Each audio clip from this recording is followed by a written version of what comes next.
Please be seated.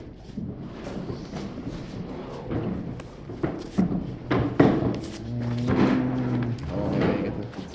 Yeah, I'll have the sign. Yeah.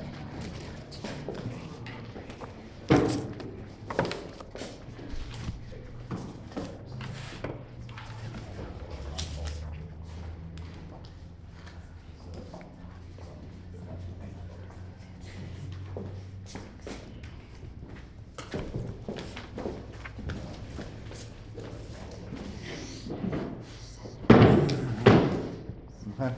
Angela, I'm going to ask if you're doing it because I know that when we're picking up recordings, it's better if you actually do it from the podium, especially if you're speaking citizens visitors forum. So please actually go up to the podium if you're speaking. Sure.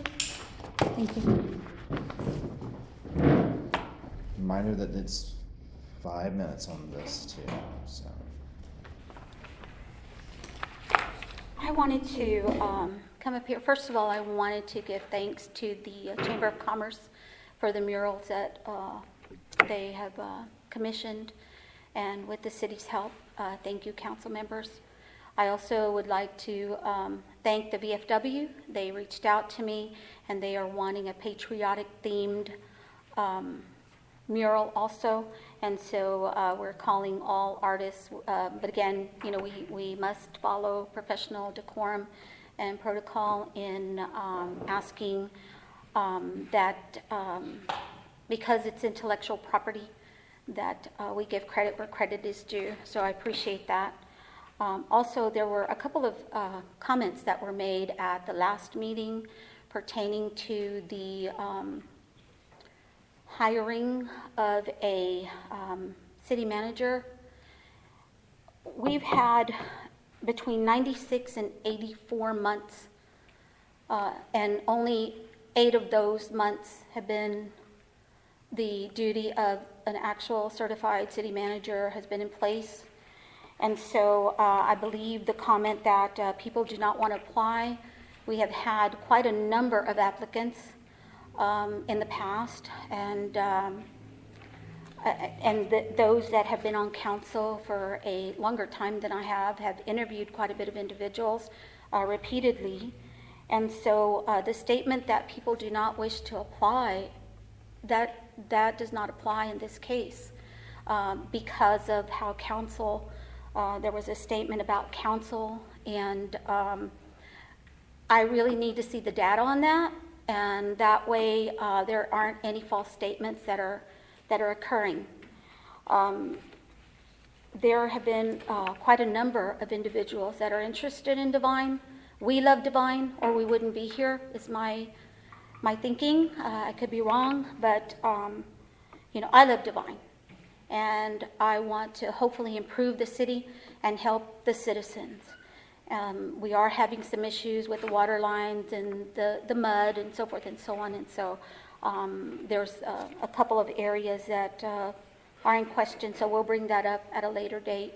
But again, we absolutely need a city administrator that is qualified, trained, certified, and I think, and my understanding would be that possibly, you know, 1 to 2 years experience. We are a small municipality. We're not San Antonio, and in paying a current employee $120,000, you know, I think that we can honor that for a new city administrator in some respect. Of course, we're not going to give them all the $120,000. I'm not sure, but I do know that people are interested in Devine, and they will love Devine like we love Devine.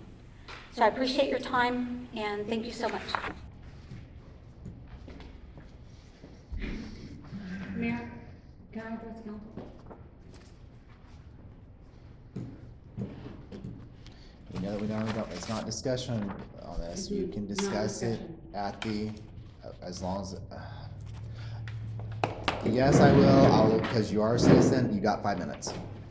But you got, exactly right, thank you. You've got to get up, introduce yourself, there you go, the whole thing. I'm the Sir, interim did city you sign up to administrator, speak? I'm just and wondering, I because then we'll be out am, of Robert's Rules of Order. as much Yes, as sir. y'all So want a city administrator. Angela's asking if you signed up to speak, which you did not. No, So, could you do it at the end, under informational? yeah, I can do it under information, Okay, not a problem. I will definitely give you time then, so. Debbie, you're next, you got 5 minutes, but you gotta go. Okay.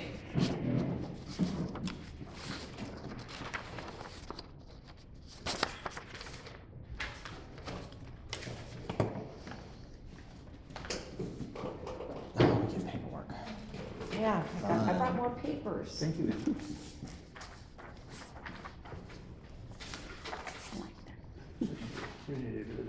Well, if I could get them apart, Thank you. we'd be doing okay.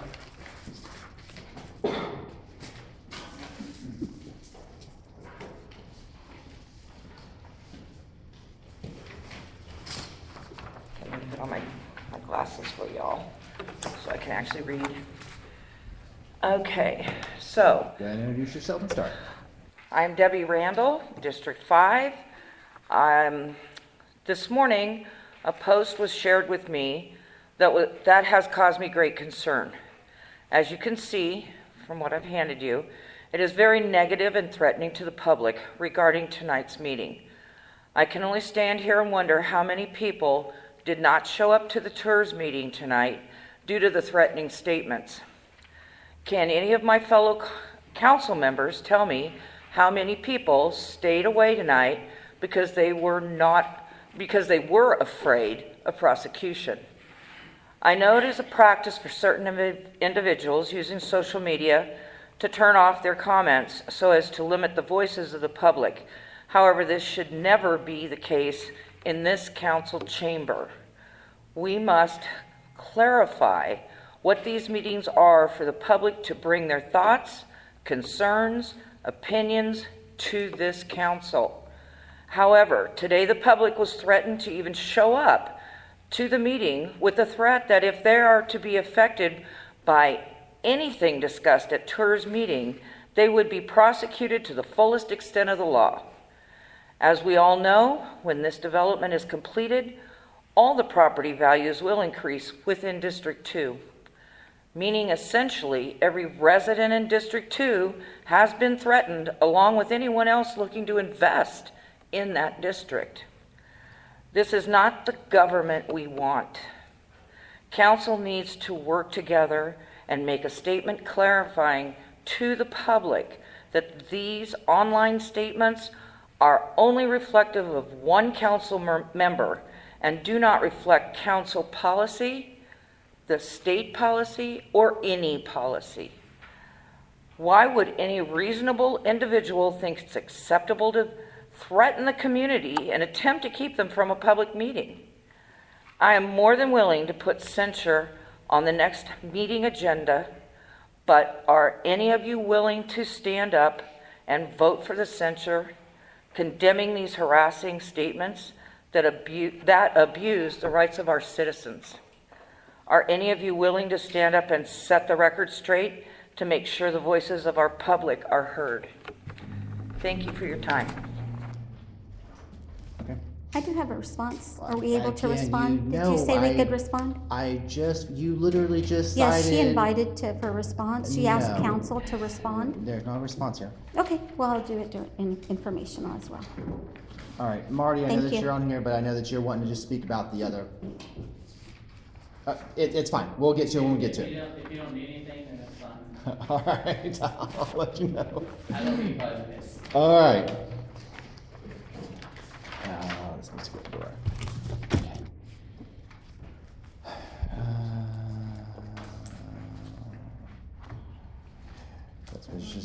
Is there any public or employee recognition?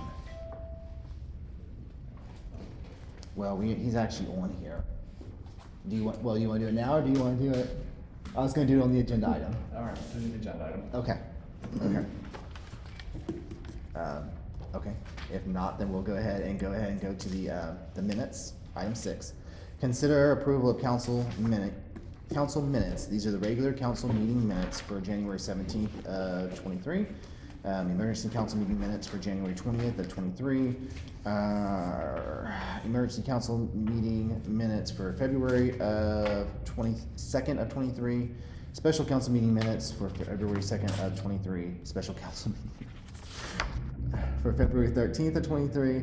And special council meeting minutes for February 28th of 23. And I do want to thank you, Josh. I know that you already sent a correction over, and that is helpful to actually have it corrected when we voted on it. So, any other corrections? Debbie, I know you read all through them.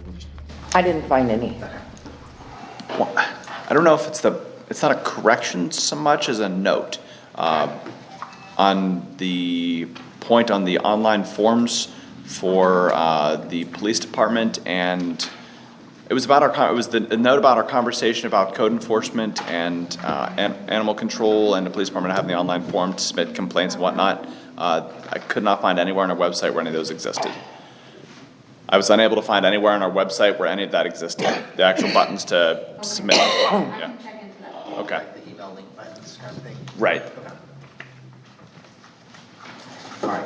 Other than that, but do you want that noted on there, or what? Is there a way to note in that conversation, or what are you thinking on that? I don't know the best way to approach that. I mean, it's something I would like James to get after, just to make it real easy for citizens to click button. Here's where I submit my question, comment, concern for X department. Helps for better organization. That way folks don't have to go through front office all the time. Yeah, I know PD had already worked on something. I'm I- gonna find out. okay. To see, because I know they had worked on something from the last time when you had mentioned it. Okay. They had come up with something. Okay. So, and then codes, I thought they already had something on there for code, when you turn in something in for codes. I thought he had a form already up. I wasn't saying, I mean, maybe it was just hidden away under one of the tabs, but, So I'll check for you. okay, good enough. I mean, animal control is the number one, for me, that's the main concern, but, Right. I mean, everyone's got their own And concerns, after the so. conversation we had, I had them come up with something. Okay, I appreciate it. So I'll make sure, if they haven't put it on there, for them to put it on there. Okay, thank you. But we were fine with the minutes, right? Yes. For all those. Oh, it's okay. Yeah, I just wasn't sure how to address that. If everybody's fine with that, then I'll entertain a motion to go ahead and approve all the meetings I just listed a second ago. I'll make that motion. I have a motion Second. And a second. All in favor? Aye. Anyone against? Motion passes. Item 7, consider an act upon the audit report, management letter by the auditor.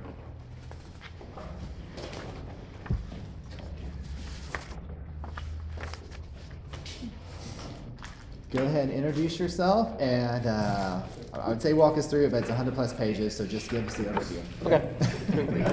I'm Dusty Ruth, I'm from Coleman Horton Company, and we audited the city's financial statements for the year ended September 30th, 2022. And I'll be pretty brief here. Everybody have their audit report? Okay. And just starting off on page 2, this is our opinion. And once again, on the paragraph 2 there, and once again, it's a clean opinion. We didn't find any major problems or anything.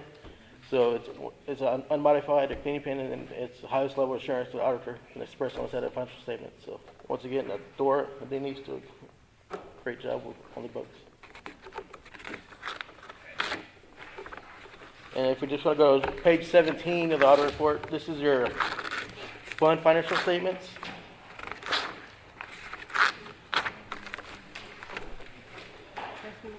Yep, page 17.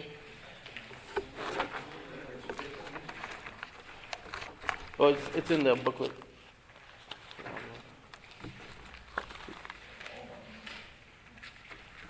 I've got you past the initial stuff here into the, where the number pages are, so page 17 is the number pages. Sorry, your initial letter was part of this too. and Okay. It's not numbered. It's like, wait a second, where are the numbered pages we're missing? Is that exhibit C3? Yes, ma'am. C3. The first column there is your general fund on C3. Your total revenues for the year is $4.1 million. About 3/4 way down, your total expenditure is $4,094,000. And you also had to transfer out $161,000 to a different fund, and proceeds from right to use leases of $34,000. So total general fund, a decrease for the year is $59,810. Leaving the general fund with an ending fund balance of $2,292,573. The second column is all your other funds. Total revenue is $221,000. Expenditures, $176,000. The transfer in is $161,000. So an increase of your other funds of $206,992, leaving those with funds with an ending fund balance of $309,353. And the major one there is your debt service fund. So that was close to $200,000 in fund balance at the end of the year.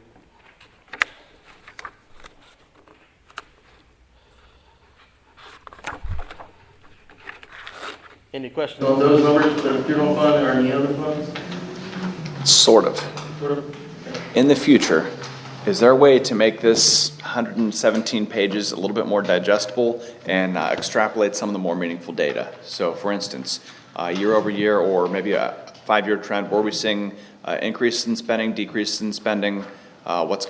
Essentially, what are the outlying numbers here that can kind of help us draw attention to items of importance? Not the audit report, but I guess we can do a supplemental kind of schedule if you wanted to. I think maybe some pivot tables off of why that's just a lot. I don't really know what to do with all that. Okay. We can maybe add in the management discussion analysis section, the first set of things in there. Just something to make it a little bit more usable. This year to the prior year, but maybe you wanted more than that. Yeah, I mean, more data is always better in my opinion, just to look over time there. But charts really help bring the data to life. So what he's talking about, remember we used to do the trends? Yep. They were the grass and stuff that was done. You can do that in the spreadsheet. Yeah. So we used to do that, Josh. There was a trend that they were grass to show like the past years and what they audited and stuff. That we can have Randy Muller, he can help us with that. We can have him do that because he works close with that. Okay, great, He's the CPA. perfect. Appreciate it. I have a question, sir. Is possibility to have what are our current reserve funds, or at the end of the audit, who does the initial auditing? Do we self-audit? Does the city self-audit and then the documents are sent to you?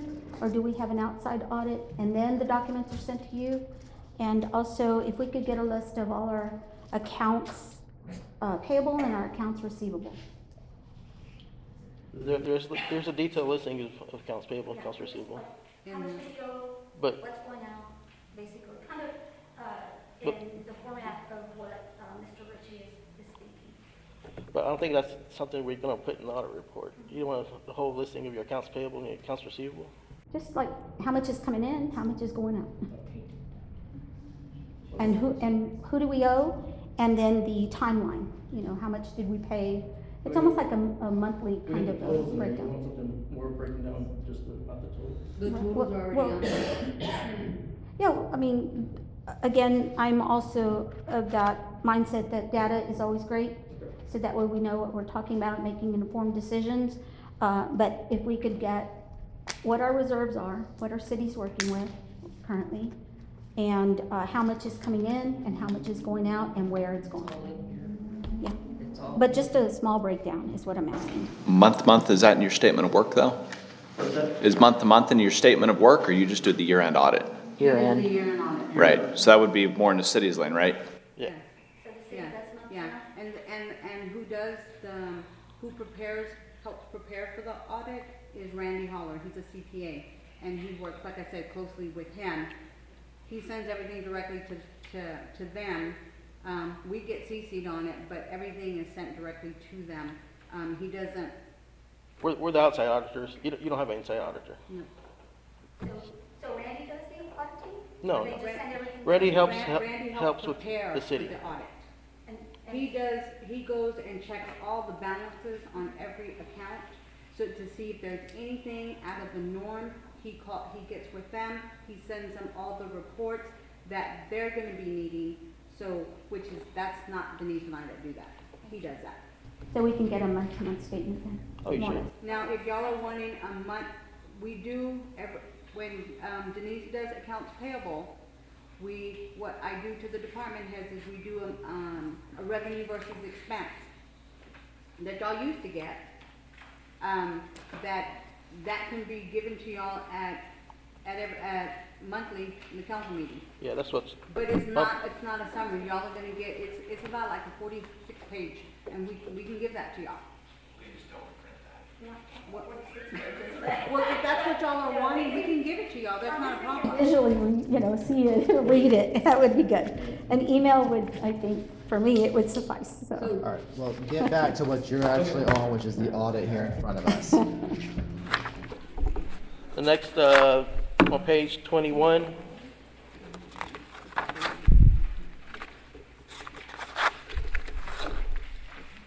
This is your water and sewer fund. Total charges for the year is 2.7 million, expenditures 2.5 million. And you got a couple grants, some investment earnings and insurance recovery, 152,000. So an increase for the year is 325,492. And you have an ending fund balance in that fund of 6.9 million, 908,537.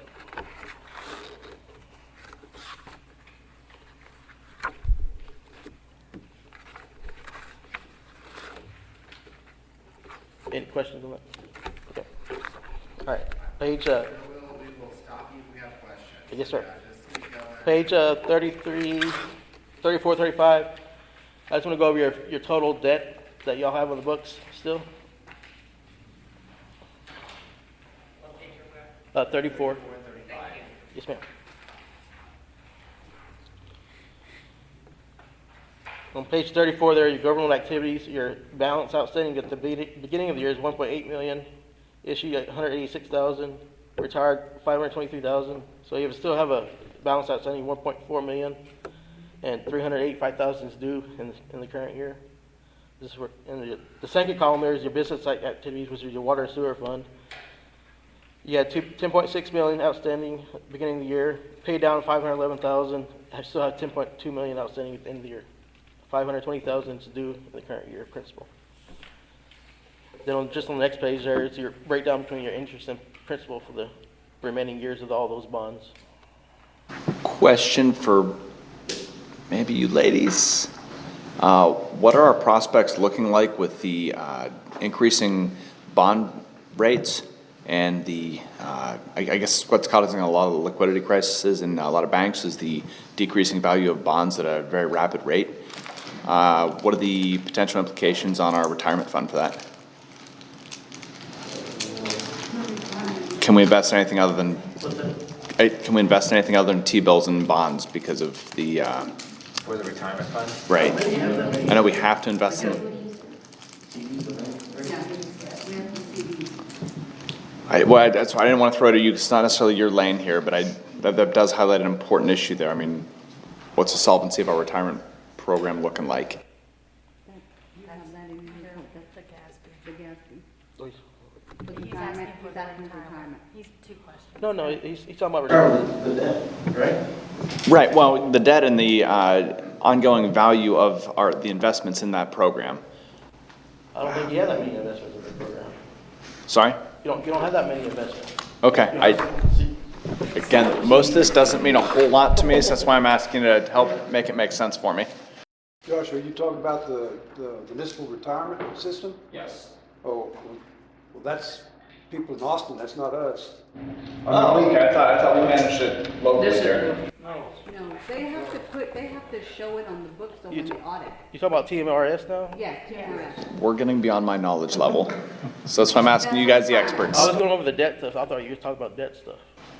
I mean, do they not Not the roll in the debt. same? Okay. It sounds like I'm out of scope here, so we'll retract my questions and move on. I'll seek clarification later. All right. And page 43 is the last thing.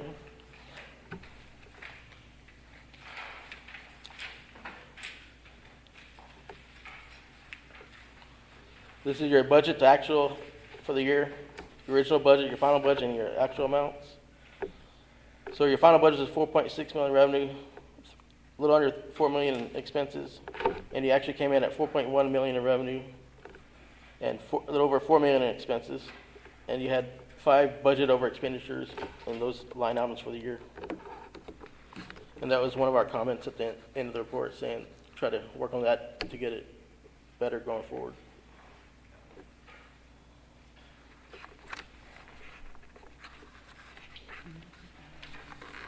Wait, can you repeat the last statement, please? There was 5 items? Five, but you see the negative, When council amends the budget, amends the budget, when y'all approve for certain items that weren't budgeted, that's what he's talking about.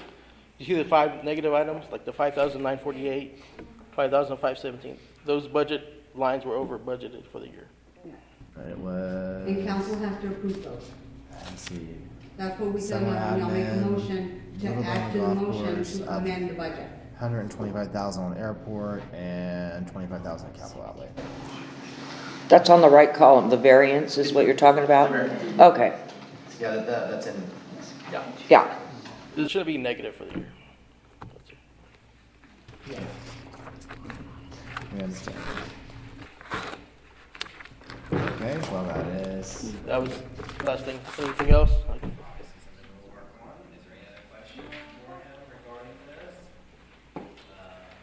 So we didn't come up with nothing's out of place, everything looks good. Great, that's really kind of where I wanted. well, yeah, that's the confidence that people need to have. They need to understand that we every year get an outside audit. Even this Randy Holler who works with us, he's an outside individual as well. He doesn't work internally. So I have a question for you. Yes, ma'am. That, and y'all doing it, I mean, there's like 5 of y'all that come the first day, and y'all go over everything. I mean, you have everything. So I want for you to go over with council, how, because I guess we're getting told, I guess it's all over the place that Denise and I apparently are embezzling money. So y'all as auditors, what, the work that y'all do, can you explain what y'all test and how y'all do everything, that y'all would catch something? Oh, yeah, we test, we confirm all the balance sheet items for sure, everything. Then on the testing stuff, we test revenue expenditures, we have samples, and we look at if the sample looks good, then it's gonna be good for the entire audit. And we say, same thing for expenditure, we test, make sure that you have an invoice or something, documentation to back up that expenditure. And while that looks good, then the samples are representative of the population, it should be good to go for the rest of the audit, so. And then, yeah, and then all of us have individual parts in the audit, and we just dig in and go about it that way, and everything else, just kind of falls into place. Anything else, explain? No, I don't know if you wanted to answer Josh's question on the TMRS. You know how y'all have to do the GASB? On TMRS, yeah, they give us TMRS spits out a report each year for every city, and we take that information and we apply it to your city and put it on the books. It's straight from their numbers. I don't trust government numbers too much, so that's why I like an external opinion. They have an auditor too that audits their books, so. I just want to make sure we can pay people their retirement. I see the assumption here, like 2.99% inflation. We know that's nowhere near inflation this year. There's a problem in the retirement accounts. They're statewide. Just like the schools, they have a big unfunded liability, just like cities do too. Well, and so as we hire more folks, what can we do to address some of that and maybe offer some other benefits that way we can ensure solvency of the retirement program, maybe offer people other options in lieu of a retirement fund, just so we can make sure Something y'all. Well, and that's why I'm looking for some more digestible data from your end to kind of help inform those decisions. Otherwise, I'm just shooting in the dark what sounds like a good idea and might not be. I don't want to push decisions if they're not well informed. So obviously this means a lot to somebody, but it doesn't mean much to me. Right now, Josh, the retirement is 6% that the employees contribute, it's mandatory. And then it's 1.5% that the city contributes. The next step, I believe that's the last step that TMR allows, is 7% and 2% for the city. So we're in the middle. It's the best we're going to get right now. I need to get more educated on that, but I know that, just real quick, and I know that everything's not perfect at all times, but overall, the big picture, how is the city actually doing at this point, or has been, money-wise? I think it's been kind of steady the last couple of years. Yeah. What about water? Yeah, oh, yeah. I've seen other cities in worse situations and, The only thing that he's kind of reminding y'all is, again, when things get put on the agenda where y'all have to amend the budget, that's what affects when we do the audit. That's where we get the, like he's saying, the variances. But, I mean, y'all are the council. That's y'all's, but that's what he's saying. We get that every year. So you're saying we're spending too much money outside the budget, over the budget? Okay. Yeah, All we right. need to be better at And then so budgeting. that's something I would like to see year over year, how many years spent this much over budget, caused this much of a deficit in Oh, you savings. could look that up on that our sort of thing. budgets. Say, It tells you. It is, well, I was gonna say, it's on our budgets, but we also can get you basically this page copy, because each one of these pages will have how much from past years. I think we get this every year. Could we put that into Excel? I can pop a pivot table out really quick that actually shows me Can only something. give it to you how they got it. A CSV, something. You have half a pine tree in front of you. I sure do. So happy with that one. Yeah, Josh, if you look from 44 to 50, that's all retirement if you want to look at that. And if you have any questions, just let us know. I want to get, I know, I want to get to the audience question. That's why I'm asking if everybody's down here. I want to get to an audience question real quick. Go ahead and step up to the podium, introduce yourself, and ask your question. My name is Francis Navarro, and just in listening to this audit report and the information you guys are conveying, I'm wondering if this is available on the website to the public to review, or can we request a copy? It is on the website. When will it actually get posted? But it's on the website as well. When will it actually? Post it on the website. Okay, I just Once wanted it to. gets approved by them, it has to be posted on the website. Okay, that's what I was gonna say. We have it, once it gets approved here, so it will be posted, yes. Okay. Yeah, but it is public record. In fact, we Yeah. gave the Devine News one also. Okay, perfect, thank you. No problem. All right, if I there's. just want to address something, Mayor. Thank you. Go ahead.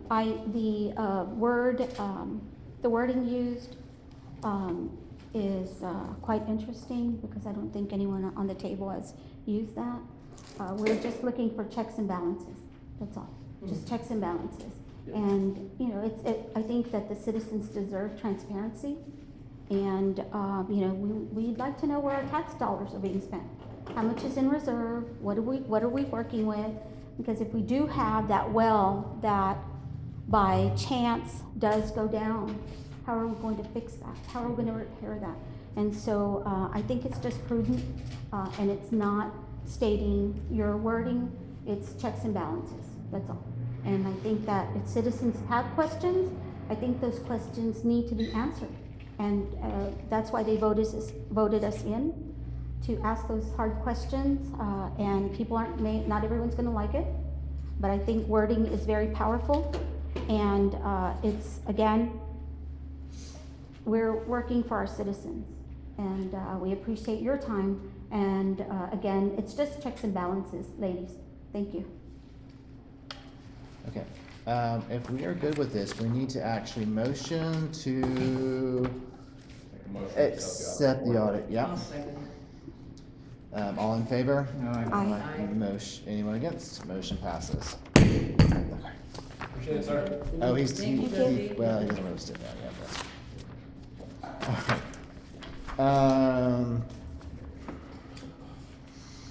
yeah, item 8, consider an act upon accepting contract with Coleman, Horton and Company LLC for the fiscal year ending September 30th, 2023. Yeah, item 8, yeah. Yes, this is to be our auditor. You have a letter there with your packet, just addressing council here, to contract with them again, for the 2022-2023 Audit stuff. I'll make the motion to accept a contract with Coleman Horton and Company for fiscal year ending September 30th, 2023 with City of Devine. Second. I have a motion, I have a second. All in favor? No. Anyone against? Anyone abstaining? I'll abstain. Motion passes. Oh, sorry. Item 9. Consider an act upon a request to exchange real property with Fred Morales Fred, yeah, you're gonna need to come up and speak, and at this moment in time, I'm gonna go ahead and recuse myself from this discussion and allow David to handle it. Great, thank you. Fred Morales. I have a option that I wanted to offer to the city that would, I think, be really good for what I've been trying to achieve up on Bluebonnet, and I think it would be helpful to the city at the same time. There's a piece of property that I own that's only 21 feet wide that is on the north end of the tract that I purchased a couple of years ago. And it has a city main water line and a gas line going through it. And with those two utilities going through there, it limits my ability to do much of anything with that property. And what I was wanting to explore is the potential of exchanging that area for some area that the city has that kind of jets into the property that I have. That's property that I could be using and the city I don't think needs. I talked to Pete and to Rob about the two tracks that we have that we're talking about, and I think that they were in agreement that it would be beneficial to the city to have that land because they're installing valves and they have disconnects that they have to put there, and I think it would be in the best interest of the city for that property to be available for the city to have access to without any fencing and have it open. And the part that I'm interested in jets into the property that I have. Evidently it was sold to the city by the same people that originally owned the piece that I had, and it kind of creates a real odd, difficult way to fence and to maintain. And this would also allow me to clean up a lot of that area that I've been after to clean up.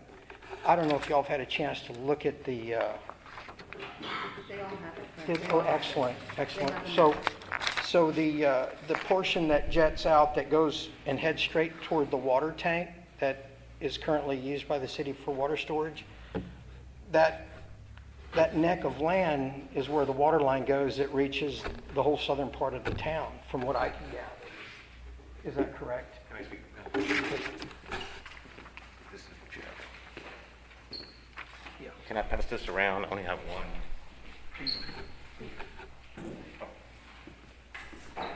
So we have a 8-inch water line in this area. I'm sorry, Pete Sanchez, Public Works.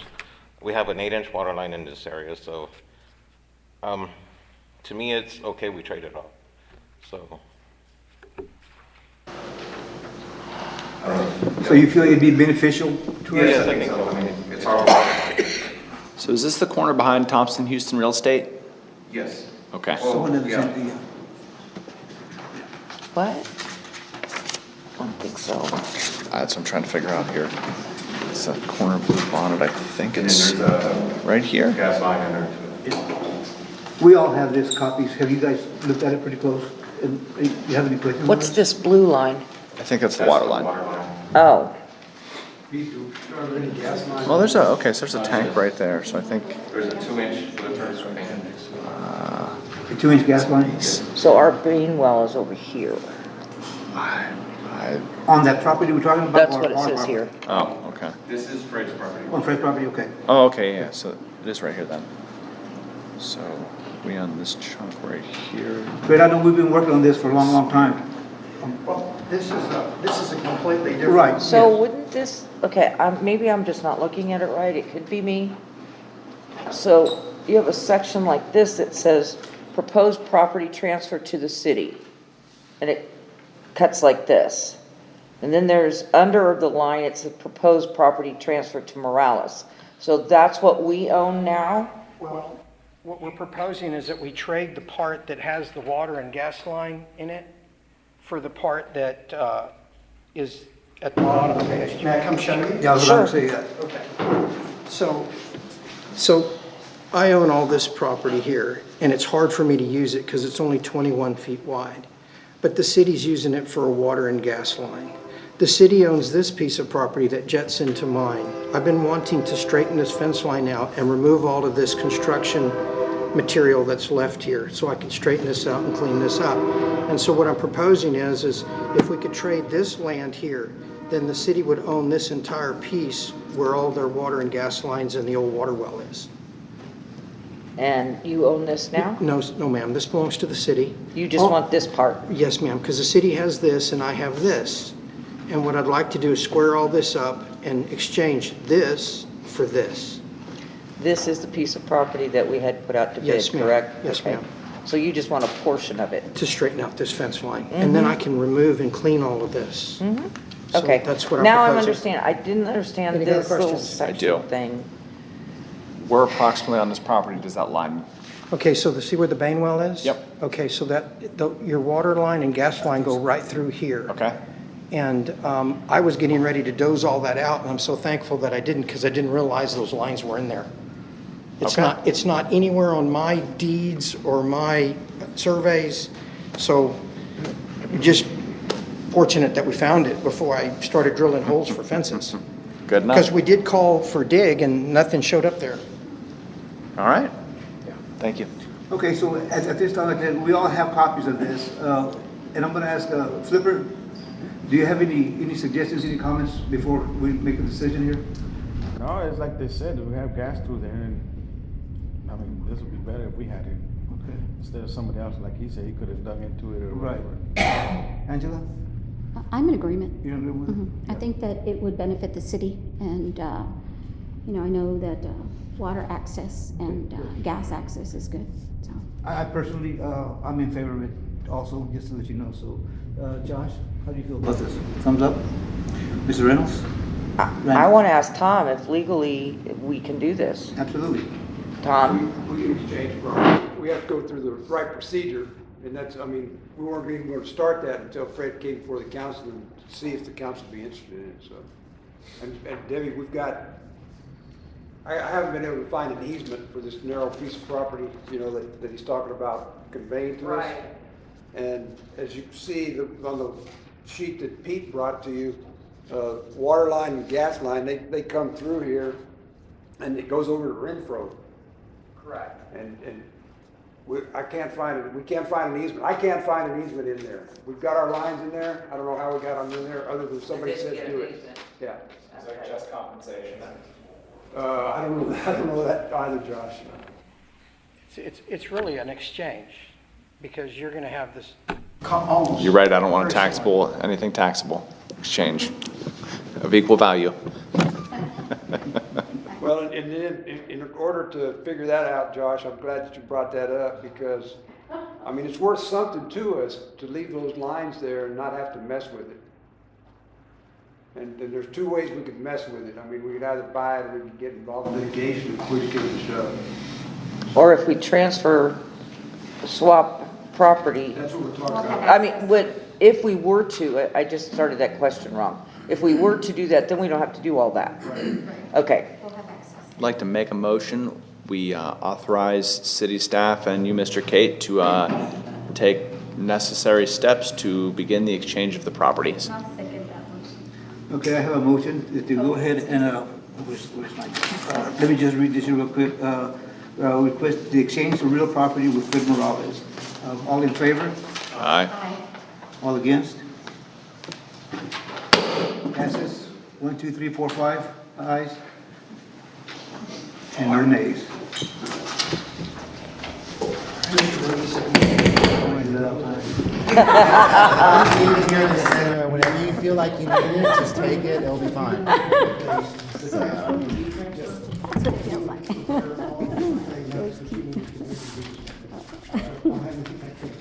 Thanks for the cause. All right. Thank you, Fred. Thank you, sir. Item 10, consider and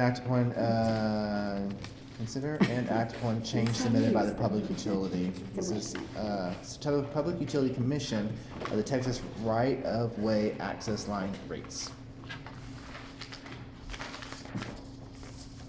All right, we do this, is it every year we do this, or is it every other year? It's every year on this one. Yeah. Yeah, again, every year we say no, so yeah.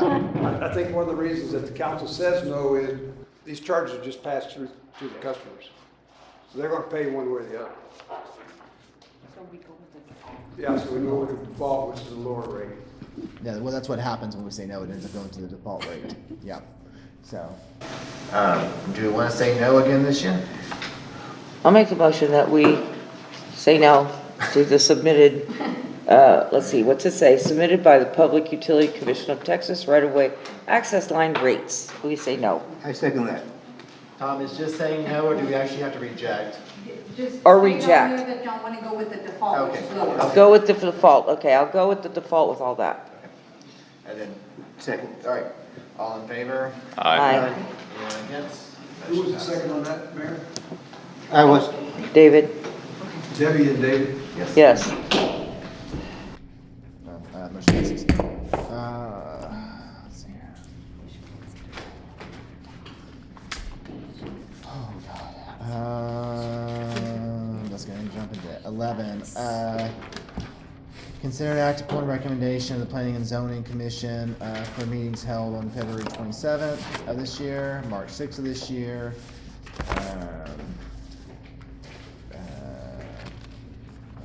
What's this word? Okay, first item. This was from the February meeting, February 27th. And this was a variance request made by Zachary Beadle at 411 West Benton Avenue, Devine, Texas 78016, to be allowed to park his trucks on the city street right away. So, Yeah, we have here, Hey, Tom, your packet. I have a question on this one. What can we as council do to extend his annual waiver? We can amend our ordinance, because this is, the 1-year extension, Josh, is in our ordinance. So if you want to, we can come back next meeting, whatever length that you want. But this is what's in the ordinance right now, 1 year. Don't get me started with things I hate about our ordinances. We need to sit down and have a cup of coffee and talk about that.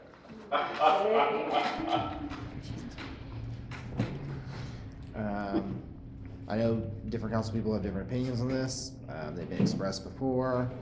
However, I feel that the majority has always been in favor of doing it. I would recommend just go ahead and doing it now, and that way we have time to, y'all have time to have y'all's cup of coffee and work on those ordinances. well, Mr. Mayor, based on the planning and zoning recommendations, I'll go ahead and make a motion to grant a 1-year variance to Zach Beadle at this time for 1 more year. No, second that. So a motion and a second. All in favor? Aye. Anyone against? Nay. Anyone abstaining? Motion passes.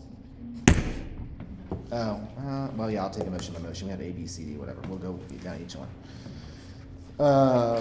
Item B, I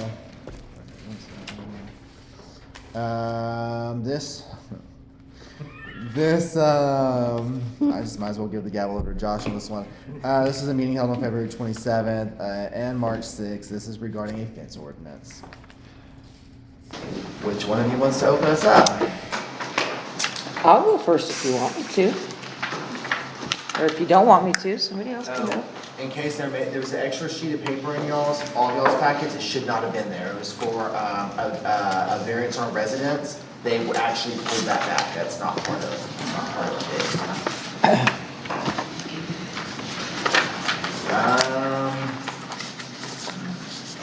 All right, so, oh man, there's no short story on this one, is there? Well, if I recall correctly, there was a chair of said board whose opinion was they need to tell people how it should be. And that leads me to reject a lot of the recommendations made by said board. Said board being? Planning and zoning. There's also something in here about fences. Please realize that, not fences, sightlines is not on this either, even though it was part of that discussion. Just the only reason we had it. Because it's gonna be 2 separate ordinances. Exactly, because this was, so originally, the reason why we went to them was over sightline, because we had, remember a lady came before city council, we granted her a sightline variance because she wanted to bring her fence all the way to the street. We went all through it, we've given it back to planning and zoning to actually create a on the books ordinance, so that way it's not every single time they're having to come to us or planning and zoning. If you have somebody in code compliance, they can say, here's the documents, this is what you need to follow instead of coming to us. The best ordinance that was around with the best, graphs and stuff, so you can see it, was from the city of Plano. And things went from there. So now they're doing a fence ordinance. They don't even want to allow cattle panels, like over there at VFW, they have that nice pipe rail and the cattle panels, looks really nice. Can't have that, can't have any composite fences, must be chain I link. know, I was there. It's gonna be page, what they recommended. Okay, so in your stuff there, David. In the March 6th, page 4 was where it starts. Honestly, there's no point in even looking at that stuff. It's in the city of Plano, I'll tell you that right now. Just go to the planning and zoning meeting minutes, which is gonna be behind the city of Plano stuff. Page 4, March 6th. Yeah, but we gotta get through the whole Plano stuff, which is this thing. Yeah, I know, I'm just letting you know which paper he's looking for. It should be marked 11 at the top. Yeah. Yeah, it should be marked 11 at the top.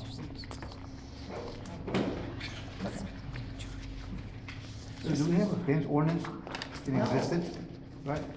We don't? We just have one for swimming pools, that's it. Yes. Monday? For Just swimming pools. Right, yes. All right, so starting on page 4 is where we all need to be for this discussion. Starting on page 4, about 2/3 of the way down the page actually starts their recommendations. I know, Josh, you're in favor of just rejecting the whole thing, right? I went down the list of recommendations and actually came across different things I was okay with and maybe not okay with. But first and foremost about any of this is there was a recommendation to start doing permits as in regard to fences. We need to remember what happened over on Colonial Parkway in Leibold on that particular fence when we were trying to get our water line through there. That individual had come to the city, I guess thought that they were getting a permit, at least they thought that they were getting a permit, stepped the city, the person who we had at that time over that code compliance. Told them, yeah, everything was good, sent them on their way. Turns out the fence was not good. There was various issues. I'm not going to dig all that back up again. But what I do want to say is if we get into the business of permitting fences, we become liable for if those fences are not correct. If they're not on the property lines correct, or say a big windstorm comes up and it blows over and, injures animal or injures a person, all of a sudden we take on that liability because now we've started issuing permits and inspections and stuff. The way it is now, we don't have that. And like I said, my example is the Colonial Parkway and Leibold one, where we went to put our water line through there, and the fence was not Where it was supposed to be, but it had been approved by somebody at the city. More to that point, I mean, I'm not sure what reason we would have to force citizens to ask permission to put up a fence on their own property. It just doesn't make a whole lot of sense you have to now pay a fee to, it doesn't make sense. I just got a quick, what if the homeowner is not, they're off on their property boundaries? That's a civil dispute. Yeah, well, your neighbors are gonna tell you, Yeah. that's for sure. Are you talking about off between neighbors or off on the city side, like what we had on Colonial Oh, Parkway? well, maybe on both. Well, at that point in time, had our city person never said it was okay, we would have had the, I guess, the moral right, to go ahead and push it back. The problem was we had a city employee who said it was okay. Yeah. So as far as in between property bounds, it's gonna become civil dispute. But Okay. it's gonna be a civil dispute no matter what. In the layout they gave us, doesn't require a survey.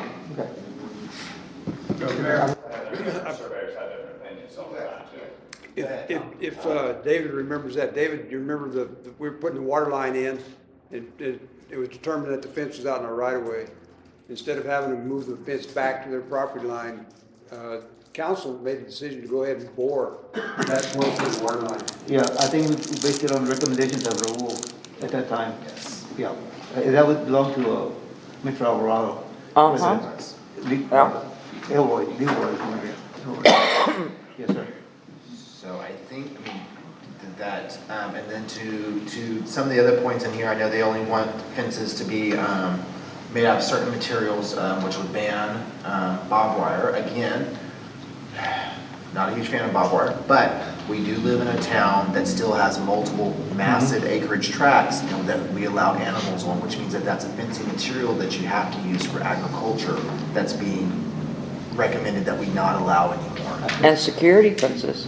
Oh, and, yeah, on the top of security fences, like on our wells, we Yeah. have, yeah. We'd have to take all that down. No. One thing I do like here is the sight line, so anything in that, which it's, for some reason, it's not in this recommendation, but It's gonna come in a different one, you know, if you read the meeting. It'll be a release, that's different what they told ordinance. us. that's the only part that really makes a lot of sense here. Oh, I don't like the HOA level of restriction they're putting stuff I on. concur. That is not the city's responsibility. We can agree. We do, this is like, it could be a first. Maybe a second. Well, we should stop the meeting right there, that's. I don't like the 6 foot max either. That's kind of a norm, 6 foot. But if there was someone who wanted an 8 foot, maybe we could make that the max. We have certain people who do have 8-foot fences in Devine. Yes, we do. That's not normal, 8 foot is expensive, but we do have people who do already have that. And, I mean, if someone has a above-ground pool, maybe they want some privacy, then they would need to put a fence on top of their pool, and then you're out of reg, and it's just, Yeah, because a 6-foot fence, if you're on an above-ground pool, you're gonna already be this high out, which Yep. means that as soon as you pop up, your neighbors and Yep. everybody can drive down the street. So we don't have an ordinance, and we don't want to have an ordinance. Is that basically where we're at? We didn't even ask to produce an ordinance. We Okay. only asked to produce sightlines, and that's not what's here tonight. Okay. And I know Josh knows that, and Debbie, you came to some of them too. That was what we'd asked for. got something else. That's, I mean, if you're gonna all do this, that I'm gonna vote no for. Same. There was the other thing too, number 8 on page 5. When installing a new fence parallel to or within, to it, like your neighbor's, you got a neighbor's fence, you don't like the look of it or whatever, so you wanna put one up that's prettier for you. They're saying you have to put it 3 feet from their fence. Well, who's gonna maintain that 3 feet in there? so You know.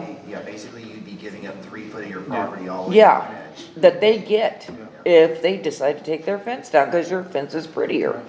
So, I mean, yes, I know mine is actually on our property lines, my neighbors and me.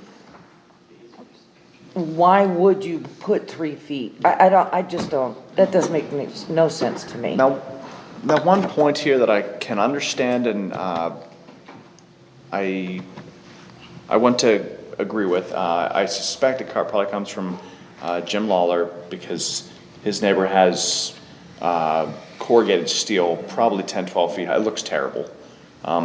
So I would like to support a concern like that. I don't know how we effectively do that, writing good policy of, hey, you put some gross stuff next to me, it's not helping my property value.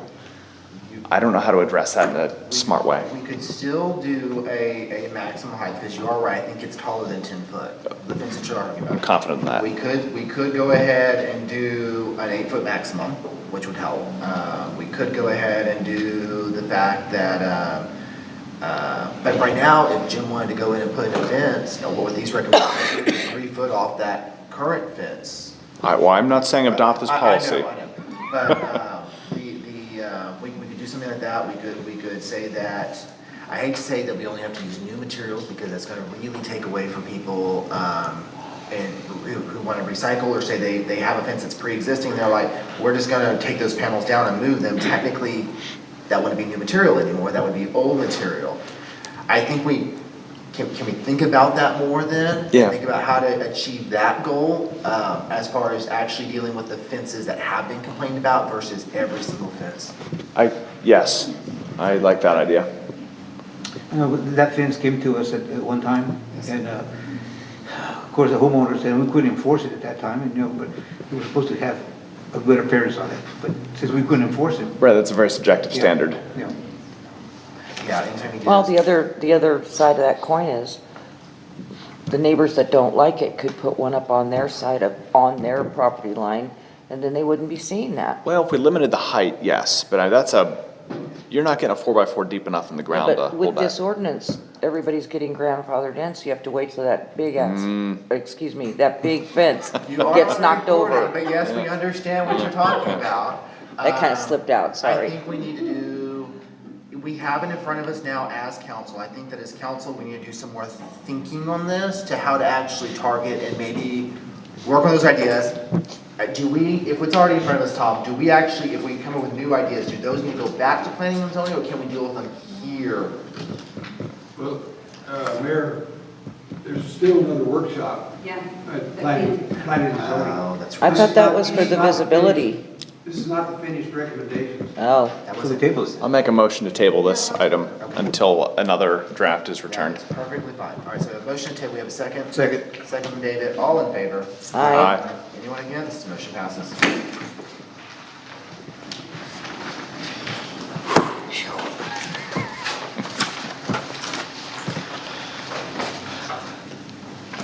Oh, we gotta find where this piece of paper is, starting on the next page from this. I think we're on this one.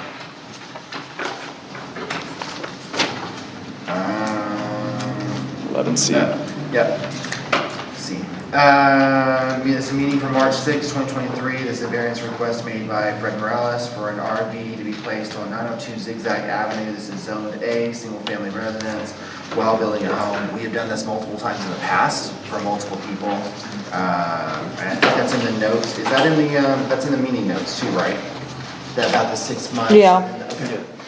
What we've always done is done 6 months, and then at the end of the 6 months, ask for an update to make sure, we know Fred's gonna do it, but in keeping in line with everything we've given to everybody else, ask at that point, six months for an update to make sure progress is progressing, and then if they need it, give them extra. I think last time we did this, we only had to give the guy an extra couple of months. He only came and asked for a couple of months. That was a couple of years ago. But he didn't ask for a full 6 months because he was remodeling or something. Mayor, at this time, I'd like to go ahead and move and make a variance for Fred Morales for an RV to be placed at 902 Zigzag Avenue Second. for a time period of 6 months. Second. Motion, we have a second. All in favor? Aye. Anyone against? Motion passes. With an update in 6 months, right? Yes. Yeah, that is 6 months. So, although planning and zoning already gave the full, so the update doesn't need to go before then, I guess it only needs to come to us at that point in time. So, okay. There's something. Okay, we are on item D. This is from the March 6th meeting. This is the changing the zoning classification of properties consisting of 17.619 acres of land located along the east side of Ross Avenue, south side of West Webb Avenue, and the east of O'Neill Avenue in the city of Devine, and create a preliminary report regarding changing the zoning classification for this area from Class B, single-family residence district, to a Class I light industrial district, which is proposed to include any or all of the properties described as follows. Can I just give the R numbers? Yes. All right. It's R number R2133, which is about 10.619 acres. R2114, which is 2 acres. And R33793, which is 5 acres. Mayor, if I could, this is just an informational item for the council at this point, because you can't take action on this until you get the final report from planning and zoning, and that's not going to happen until they have another meeting. And I know that there was some concern that there wasn't enough public notice of the public hearing before the planning and zoning, so they're going to have, the public will again have the opportunity to show up at the next planning and zoning commission meeting for any input that they might have. And then after that, the commission will finalize their report and then present that to the council. And before you act on it then, you're going to have another public hearing before the council before you get to the main agenda. There's going to be a lot of public opportunity.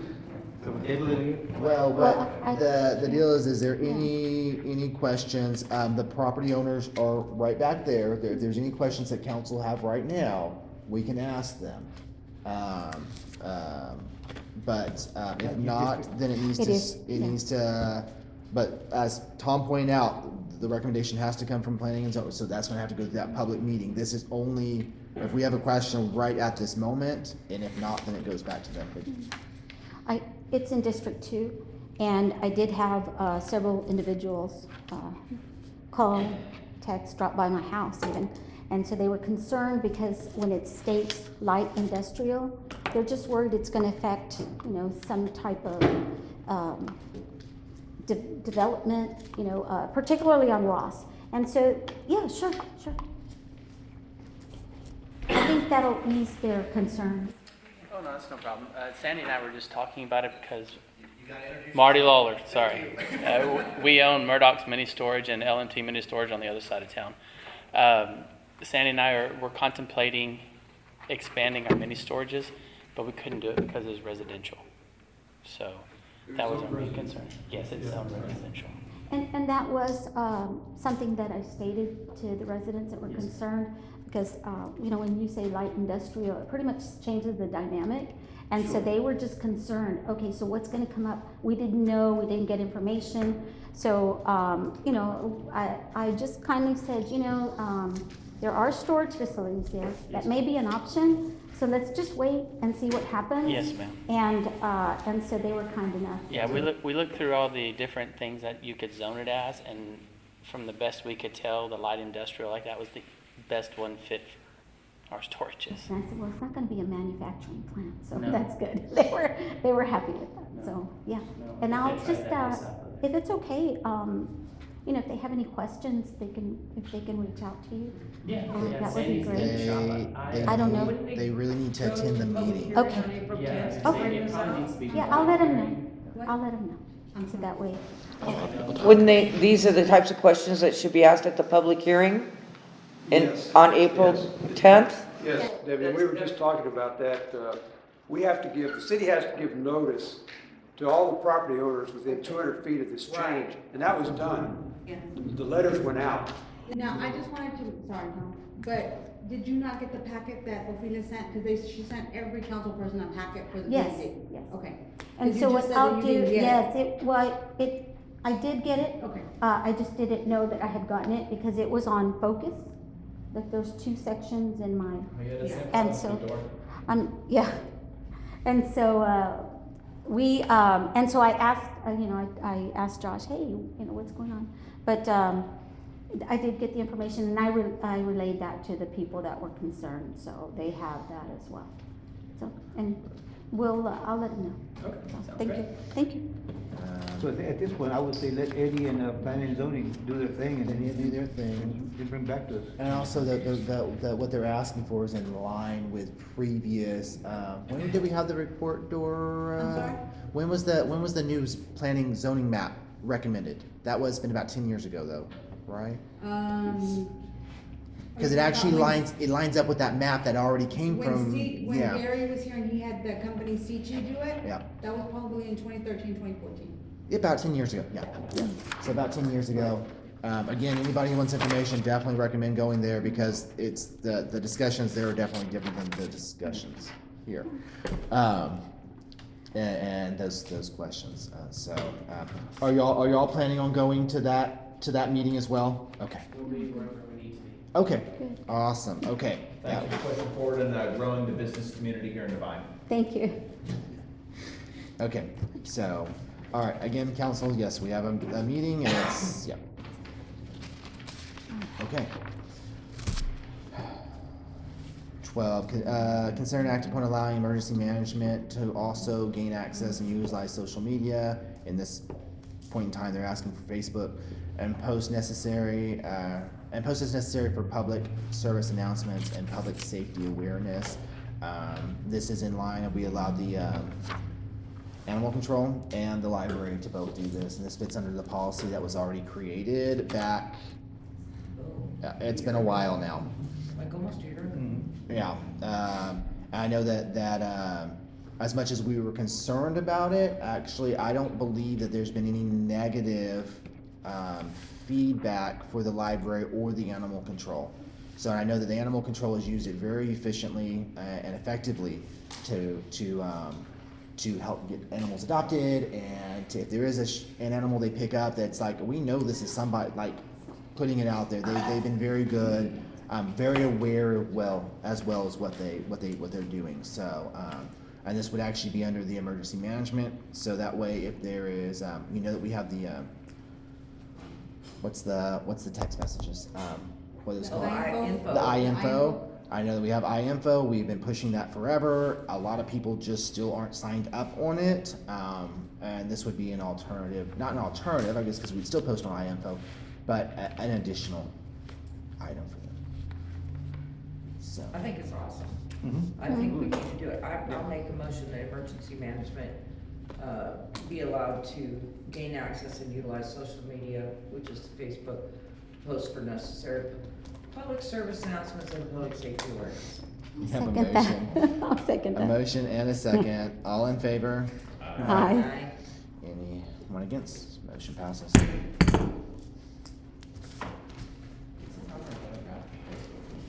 Huh? Say what? What's the proper demographic of Facebook these days? Consider it 13. Consider an act upon request from Bruce Alexander, East Medina County Special Utility District Superintendent, for council support in electing Lauren Evans, East Medina County Special Utilities District Business Manager, as the alternate director of TRWA, the Texas Rural Water Association District 2. So in here we have a letter, and it just says that he's reaching out to us, asking for our support for Lauren Evans. Do you have any background information on this person, especially with all the difficulties we've had in the This is all that was provided to us. I would love to say this is not normal, but this is actually better than normal. Most of the time, we don't even get this. Now, I do know that this Lauren Evans is currently employed with East Medina, and she's worked there for a while. Okay. She is an employee of East Medina. Water. And this is not the water board that we've been going through. No, this is Texas Rural Rural Water. water, Yeah. yes. Which we are a Not the member. same thing. We are a member of that. Do we have a problem with this stuff? It's just as Josh pointed out, there's never any information. These people never come to a council meeting. We never I'm know. just gonna vote no if I don't understand it. So. That is perfectly fine.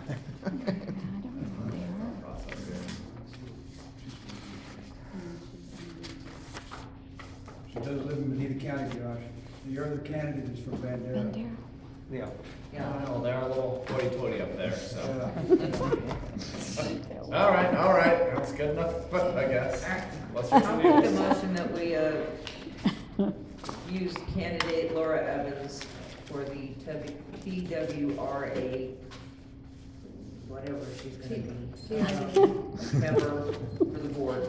I'll second that. All right, so we have a motion for Lauren. TRWA, there we Yes, go. we have a motion and a second. All in favor? Angela? Aye. Anyone against? Motion passes.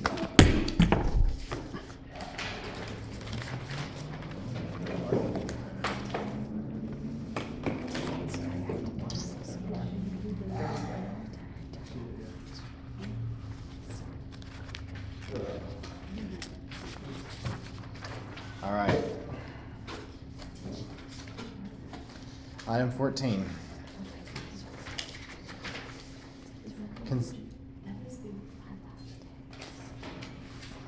Consider an act upon accepting retirement letter from the Director of Public Works, Rob Flores. Rob, do you want to read this, or do you want me to read it? You can read it.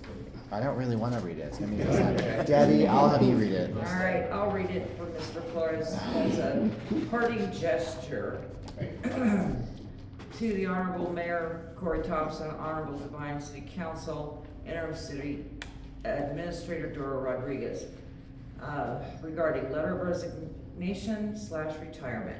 I will be humbly retiring from the City of Devine. It has been a pleasure, an honor, and a privilege to faithfully serve the citizens of Devine and residents of surrounding area for 27 years. My last day with City will be March 27th, 2023. This will afford me opportunity to spend more time with my new grandson and allow me to pursue a lucrative business venture that I could not bypass.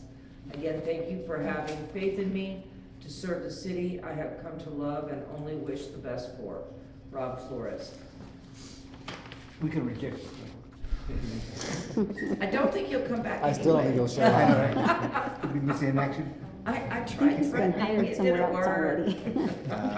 Josh, did you want to say something? I know that you said at the beginning. Well, Rob, I appreciated having you around, always shooting me straight and giving me the low when I needed it.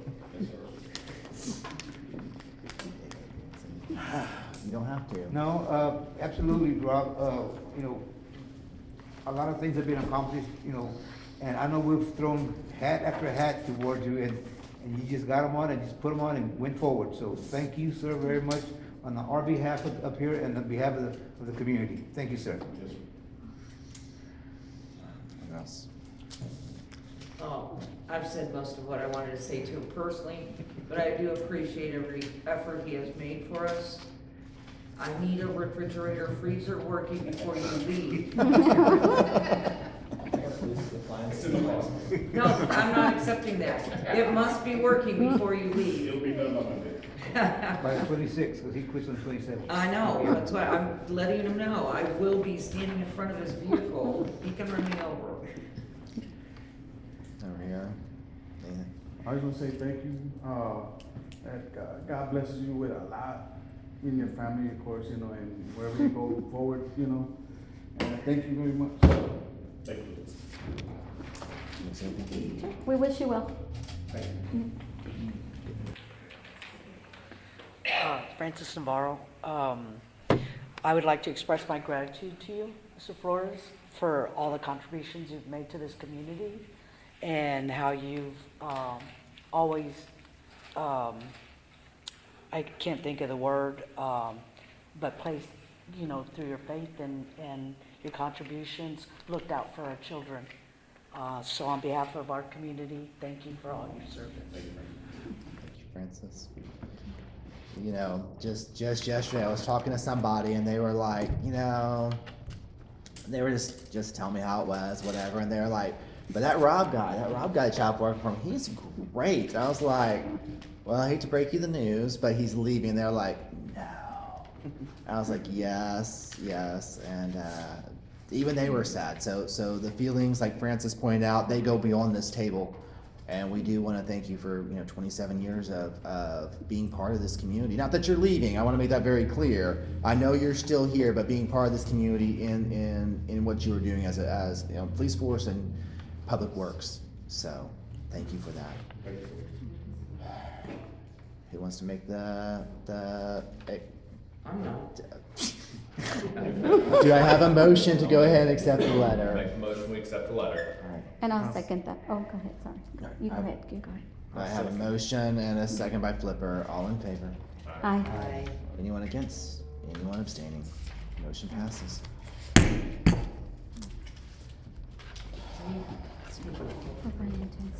Yeah, we're gonna go ahead and go into executive session. Rob,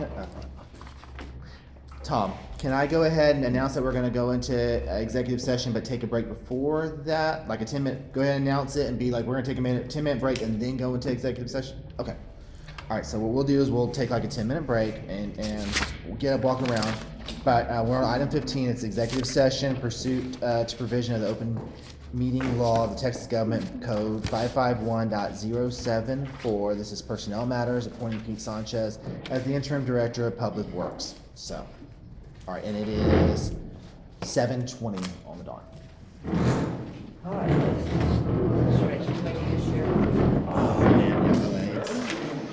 We reconvened in a regular session. It is 7:46. No action was taken in executive session, but before we do it, Pete, will you step up to the podium? I asked you like I asked Rob before, are you sure that this is what you want to do? Yes, sir. All right. All right. Thank you. I believe we have a motion, Angela. I do. I move that we hire Pete Sanchez as the interim director of public works to become permanent director when Rob retires at the same salary as Rob Flores is currently making. I second. We have a motion and we have a second. All in favor? Aye. Anyone opposed? Anyone abstaining? Motion passes.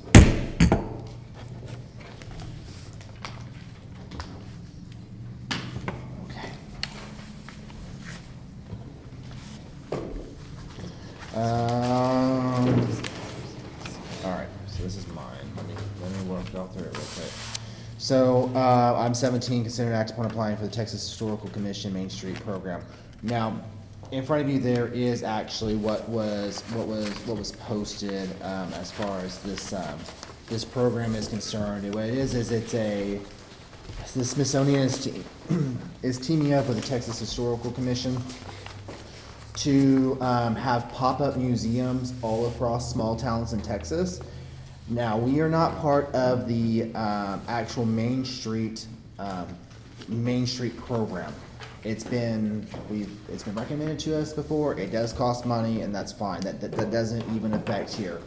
Any town can do it. I think it would be really cool. I don't think that we're probably going to get it on the first try. This is a program they're planning on doing. This is like the initial one. They're planning on doing it years into the future. At least from reading the whole website, which we did not print here because it is pages and pages and pages. Although I guess, what does it matter? We should just print it off. But, so what we would be doing now is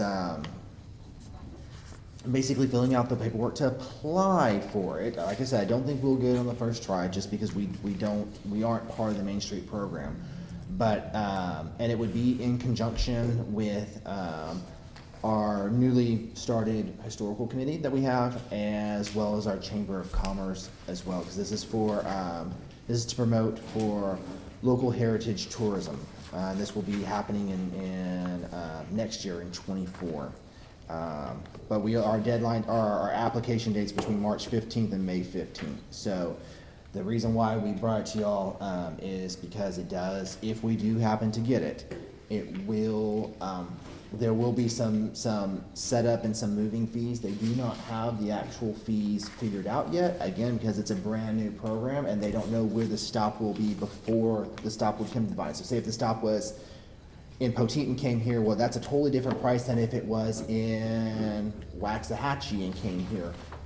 Two totally different things. I would hope that as they're planning this out, they make a smooth path with the least amount of money spent, but we don't really have that. We would have that by time for budget, correct?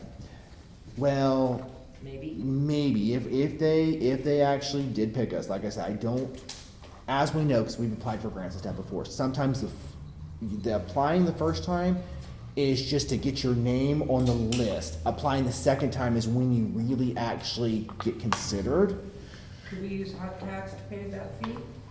It is tourism. I don't see why we couldn't. That would be a good way to use our hot tax then. Yes.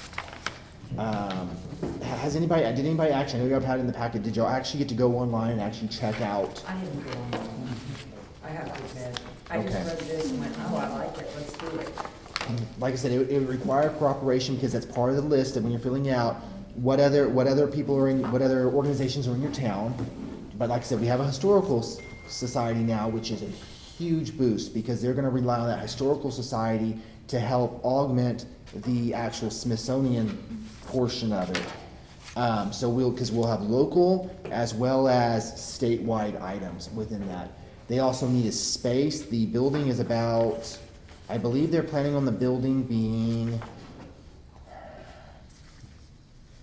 600 to 800 square feet or something like that. What for the building, what they need is hookups and stuff, and of course, obviously, an easy to access place.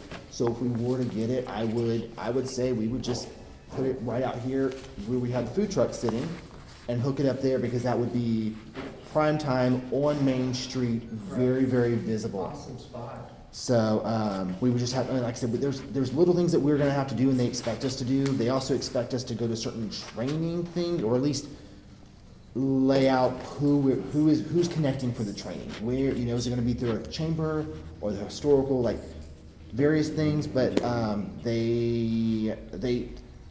they're saying that they're going to work with us, or work with, I say us, any of the towns who happen to get it. Working on hosting one of these exhibits generally starts a year or two before it arrives, which is why the deadline is now for technically next year, or approaching for next year. Is this their timeline, 18, 24 months, basically? The actual, it doesn't stay here for 18 to 24 months. The actual exhibit tours for about 18 to 24 months. Okay. I think at each location it stays 6 weeks, if I remember correctly. So it comes here, it's here for 6 weeks, it gets picked back up and moved to the next location. Basically, that's when it launches. Yes, Yeah. yes, where it talks about the tour, yeah, before the tour launches, that's the whole tour. But they are still, and in all fairness to the State Historical Commission, it looks like they're still trying to figure it out as well, but that's okay. Like I said, I just want people to sign up for it right now. I would just like to get our foot in the door. Like I said, will it happen in 24? Probably not, because I know there's gonna be many other towns that do this. Actually, the reason I found it was because a friend of mine had shared it, and she lives in Marble Falls. So there's gonna be many other towns who do this, but if we can maybe get our foot in the door and maybe work with our historical committee, and maybe this may be benefit everybody, and then like you said, we could pay for it with hot tax. So, although we haven't cleared that through Tom, but for the moment, we'll just pretend like we can. I take that as a yes, we're okay with saying it. Okay, thank you. We cleared it through Tom, we're good. I'd like to make a motion that we go ahead and have you guys apply for this. Have City Hall take it on to apply for this. And please be aware that I'm gonna need to, myself or Dora, or one of us is gonna need to work with those other organizations as well. So the local organization. So if y'all say yes, then one of us will actually reach out to Chamber and to the historical committee here and be like, here's what we have. Do y'all wanna be on board with this project? So, okay, but we do have a motion. I'll second You have a that. question though. Question, to be clear, this does not bind us to any regulatory changes. We're not gonna have to have wooden windows and screens or something in the historical district. No. All right. There was nothing in the information that says that. And if we do get to the point that we get picked and we see that's part of the additional paperwork, because you know they're gonna send us more, that will be the point where council needs to review that paperwork and make sure there's no crazy binding items that we're on board for. But we have, and you want to do a I'll second? second. I think Okay. it's a wonderful idea. Okay. I'll second that. All in favor of moving Aye. forwards with this? Aye. Anyone against? Anyone abstaining? Okay, motion passes. I will reach out to them, or I guess Dora, we can sit down and figure out how we're gonna work and look through the paperwork and make sure that the actual application was only 3 pages. It wasn't a big application. Okay. 18, consider an act upon any events or activities for the 2023 and 2024 solar eclipses on the U.S. All right, so this is apparently supposed to be a huge thing. I was in a conversation the other day. Well, the county has had conversations about this too, but I was in a conversation just here locally the other day with somebody who's from Bandera, and they said that Bandera is bracing for something like 80,000 people. So, KK, do you know of anyone around here, has any of them started working on anything, or any community organization or anybody about having an event or anything like that? I was tracking this about a year ago from Markham Media. That's my love. Yes. Okay, you don't, nobody in, do you know of any of the towns are like viable? Hondo is? Okay, what is Hondo doing? Oh, we'll figure that out. I just know they're doing something. They're doing something, okay. So Anton said he has heard a little bit about it. Okay, what, do you mind talking? I hate to pull y'all out because I know that's. I don't know that much about it. Okay. I've heard it brought up at the Commissioner's Court. Yes. The new emergency management director Yes. has been on board with it. And it was also a topic of discussion at the ESD number 4, the ambulance people were in the Okay. process of planning for it. Yeah. So they're treating it like it's got a potential to draw big crowds, and they want to be prepared. Yeah, like I said, I think I was told that Bandera, and I don't know, I haven't checked with the city of Bandera personally, but I was told that the Bandera is planning on 80,000 people. And I was told that their rooms up there in Bandera for this date are already $500 a night. Oh. Yes. So the reason I have this here is, I guess my question is do we want to do anything, or do we want to work with somebody to do anything? Rob, you won't be here. The county is, actually Mark, who was talking about the emergency management coordinator for the county, is actually putting a task force together for this, for the influx of people that are coming. And this is not just for just this county and, I mean, this is the swath of that eclipse is going to take. So the small one in October 2023 and the bigger one, I think, in April 24.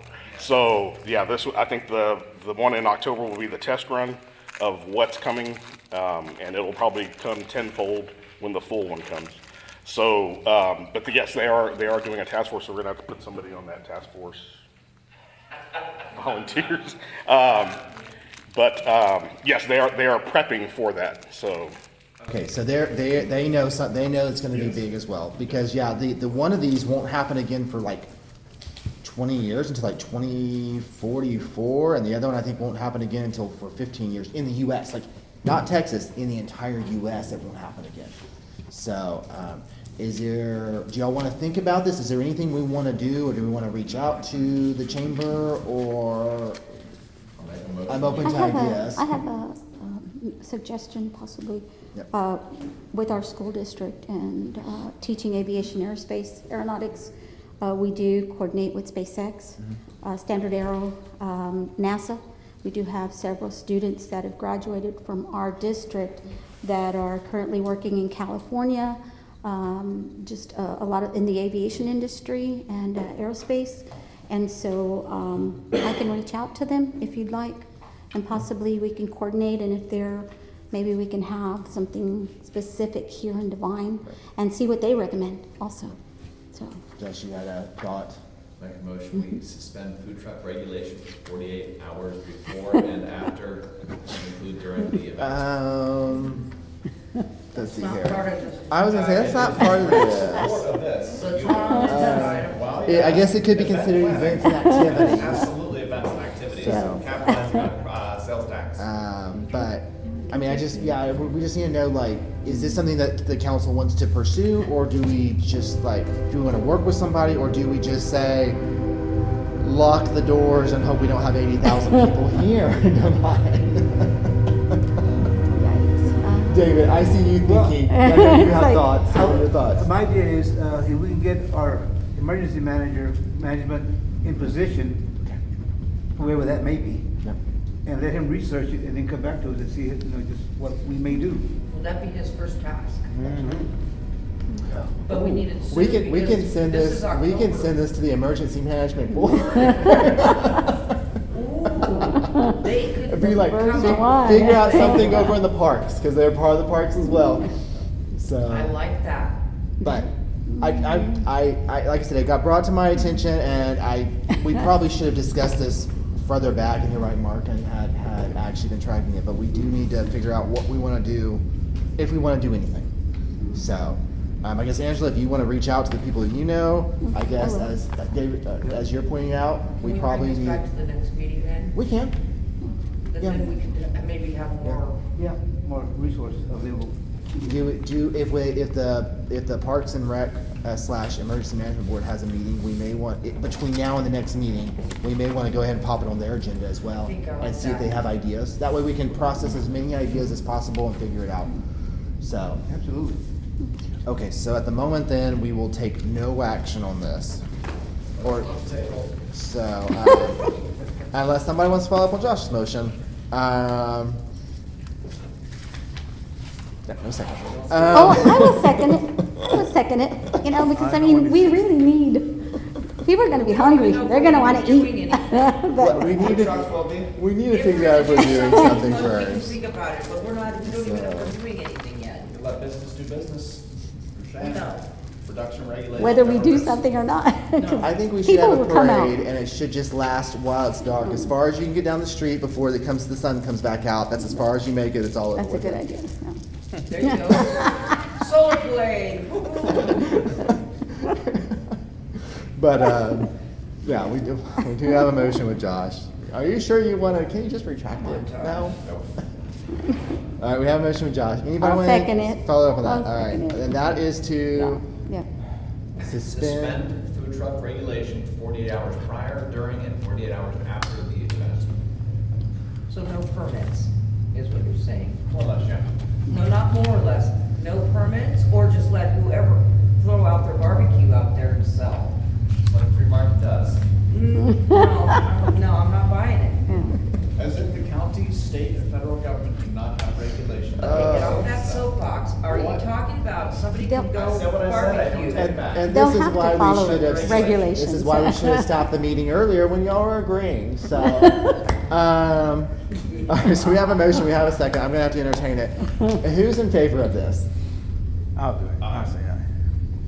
We have 1, 2, And 3, yes, 3. All right. This is crap. I'm just All right, sorry. anyone That's against silly. it? All right. It's silly. We have anyone against it? I assume we are no. Nay. All right. Anyone? Okay. Joe Schmo can just That's everybody. throw his barbecue out there and What did David? sell Nay. whatever and make So everybody 2 days sick. and 3 days. Yeah. Okay, got it. Remember, we can revisit this. We have plenty of time. So. And they may not want to come out if there isn't going to be any They- events or they anything may like be- that, they so, you may know. be so- in Bandera, like, oh, That's there's right. 80,000 people in Bandera. We're gonna go there. We're not gonna go to Devine. So, Sell out over there. Will the water lines be fixed by then? Oh, yikes. that is not on the agenda right now. We have clean drinking water for these people coming to visit. We already have clean drinking water. We are okay. So we've got. Every test has come back. Bacterial. Yes, bacterial. So That's the only thing they test for, I believe. But I could be 19. Consider an act on proposal submitted by Navarro Electric Inc. for the 2 diesel generators. All right, you have a proposal there in front of you. The total. Now remember, these are the winter storm ones. We've been trying to get this all processed and through. We finally got stuff because the first bid that came was outrageous, or the first thought of bid that came in was outrageous. Because, and we was like, we don't need custom built, we just need plug and play ones. There should be plug and play ones on the market. That's what these are, right, Rob? Yes. These diesel generators, these aren't the custom built ones that were over $1 million.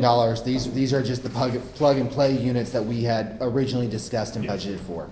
So, all right, so we were given through the, what was the name of the act? The emergency fund, emergency. Whatever the technical name was, right?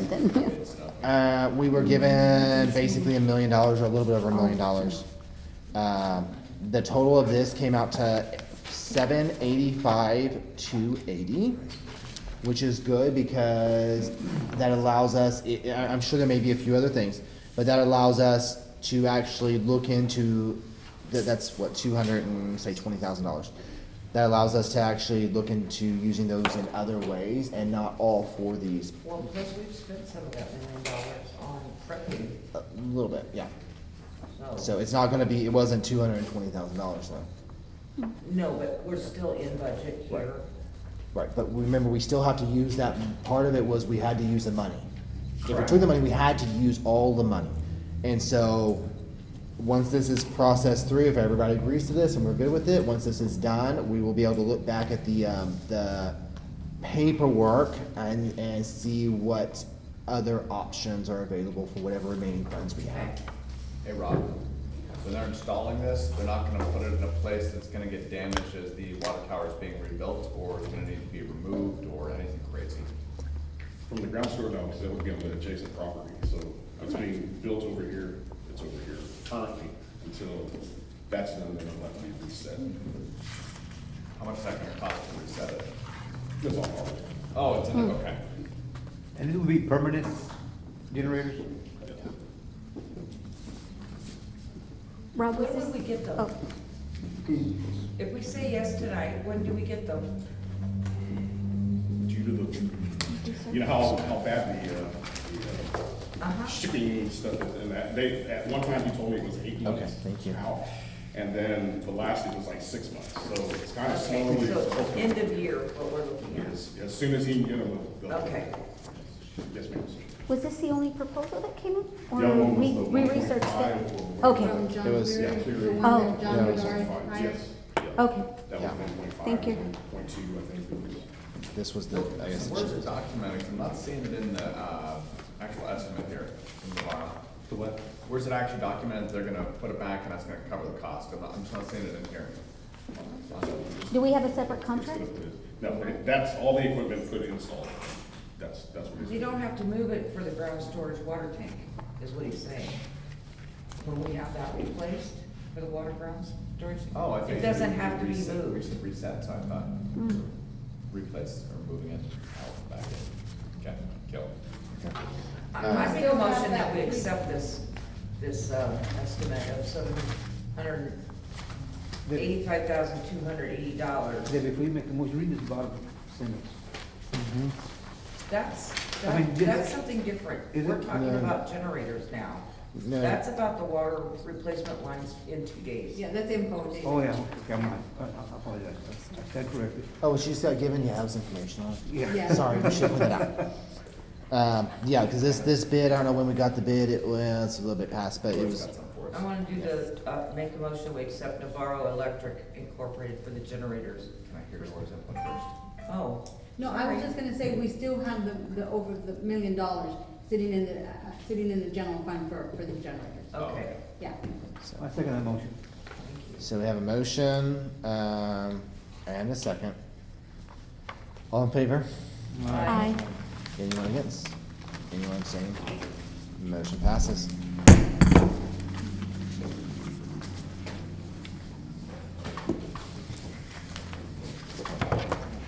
So informational here, we have what was just given to us, letting us know that there will be a, these are like the flyers that go out to the citizens, that there will be a, low or no water pressure on the following streets, which is gonna be north, Coker, North Transportation, Corley, Breeze, Dixon Enterprise, and Highway 132 North. This is gonna be on, Thursday. March 23rd? okay, there we go. Yeah, March 20th at the very top, okay. And it's gonna be doing at 9 PM, so that way, hopefully, we don't have the problems we have during the day. The attached behind is, the letter, so, from Chromex. It talks about the city of Devine will be completing a tie-in at Coker Avenue and Highway 132, on the 23rd, from 6 PM to 6 AM. Well, technically, it's actually 9 PM, but anyhow. Just to letting people know to please make accommodations in advance of the shutdown. Water service interruption could last between 4 to 8 hours. This letter was sent to all the residents. Today, Okay. they were sending it today. And since we're talking about that, can I?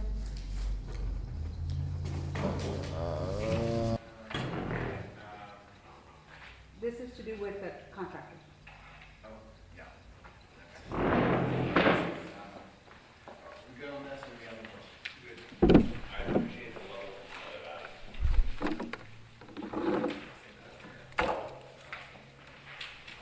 So as y'all all well know, that anytime that we get flyers from the contractors, we always email them to everybody. To let y'all know what's going on, so that way in case y'all get the calls, and we want to make sure that y'all are informed. I received a text from Angela, asking about the last tie-in that was on O'Neill and Webb. So y'all have it there, I don't have to read it out loud.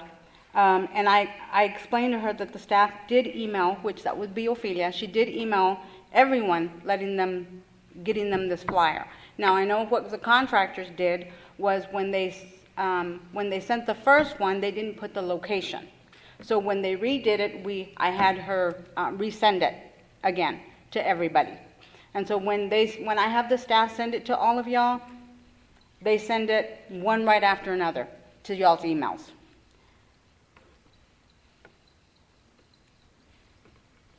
So I tried explaining that it was sent, that it's sent to everybody. When I send to one, I send to all of y'all. So I guess the question that I have for Angela is, Angela, were you thinking that I didn't send it to you and I was just picking and choosing who I send it to? Oh, no, not at all. The issue is that when the water went down in District 2, we did not receive notification. And so there were some people that do and some people that don't.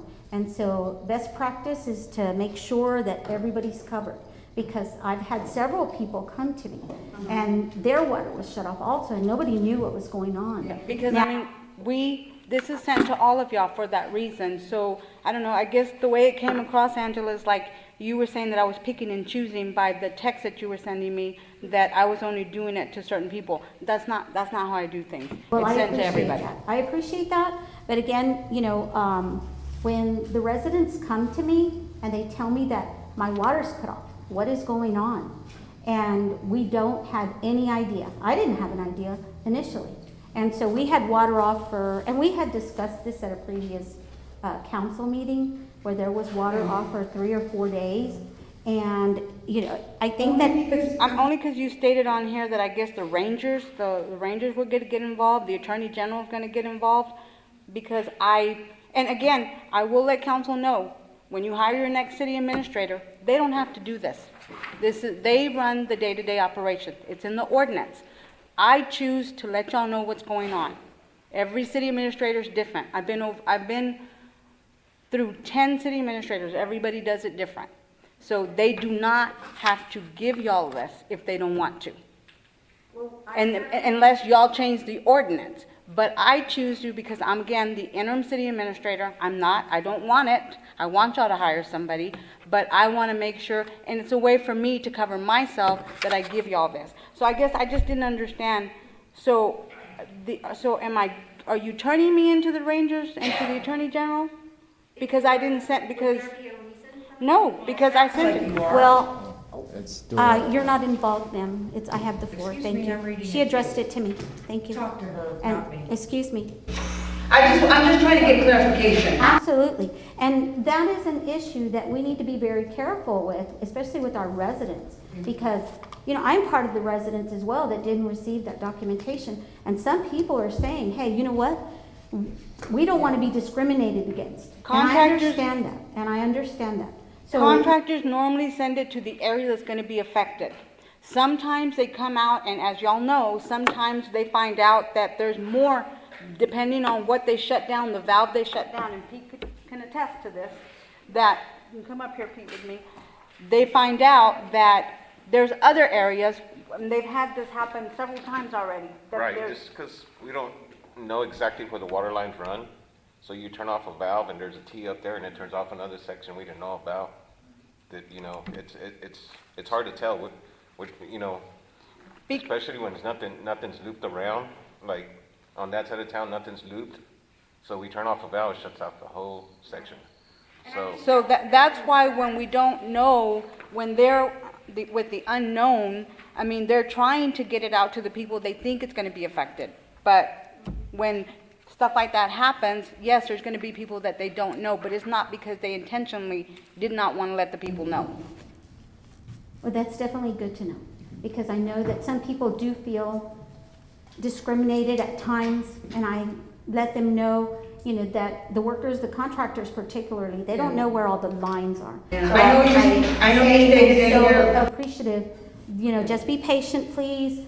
You know, people come to me, hey, our water's been off, and I know the water's going to be off for a couple of days upcoming, and they just want to know. They just want to know what's going on, because we definitely want to protect the city and do not want to have any liabilities. Well, you have to understand, Angela, when I get something like this, you know, it does upset me because I'm not discriminating against sending it to, I send it to everybody because I want to cover myself. Well, thank you. I appreciate that. But just so you know, trying to make things better, things are gonna get worse before they get better. So, you know, hopefully with the process, at the end, it's all gonna be good. You know, we're gonna have obstacles, you know, unfortunately, not intentionally, but, you know, things are gonna go sour sometimes, you know, but hopefully we can just, I know, I think Public Works at one time worked about 10 o'clock at night trying to correct something just recently. Yeah. Right? I mean, because it was unknown, so That last meeting. yes, yes, I remember that. Yes, so. Mr. Mayor. Yeah, we are under informational items. Navarre, Francis, please, let me talk to Tom real quick, because we don't, under informational, it's normally just for city informational, and, I just want to refer to some of the items that you guys have brought up, you know, as a community member, just ask some additional questions, because you pretty much said we couldn't do it at that time, so I just want to be clear on some things. the items tonight, at tonight's meeting? Yes. Let me go to Tom, because it's not.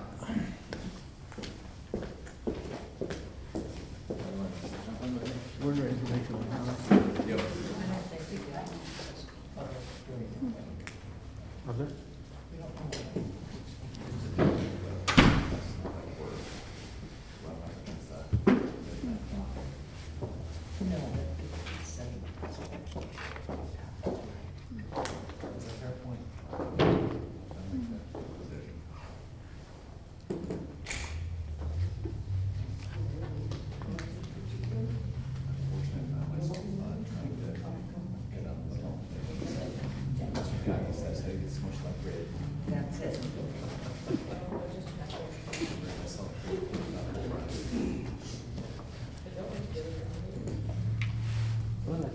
One place we can agree to disagree.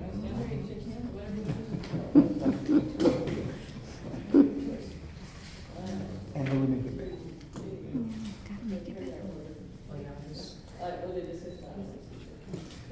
This does help though, when we get these letters. These are so much better, they were so bad for it. Yeah. They were. They couldn't talk about it anymore, so. Those very first ones were, but I mean, it was something. It was something. It was text. Yeah. It was text on paper, it was too much.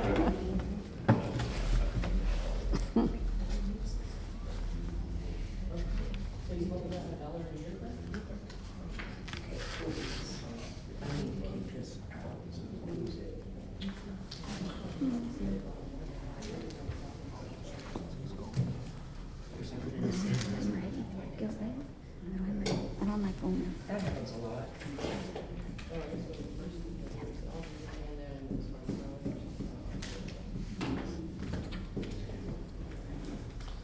The state starts, these moves that the council talked to, did act this really controversial issue. So I'll talk about that one I'll out. stand there with one flag for that.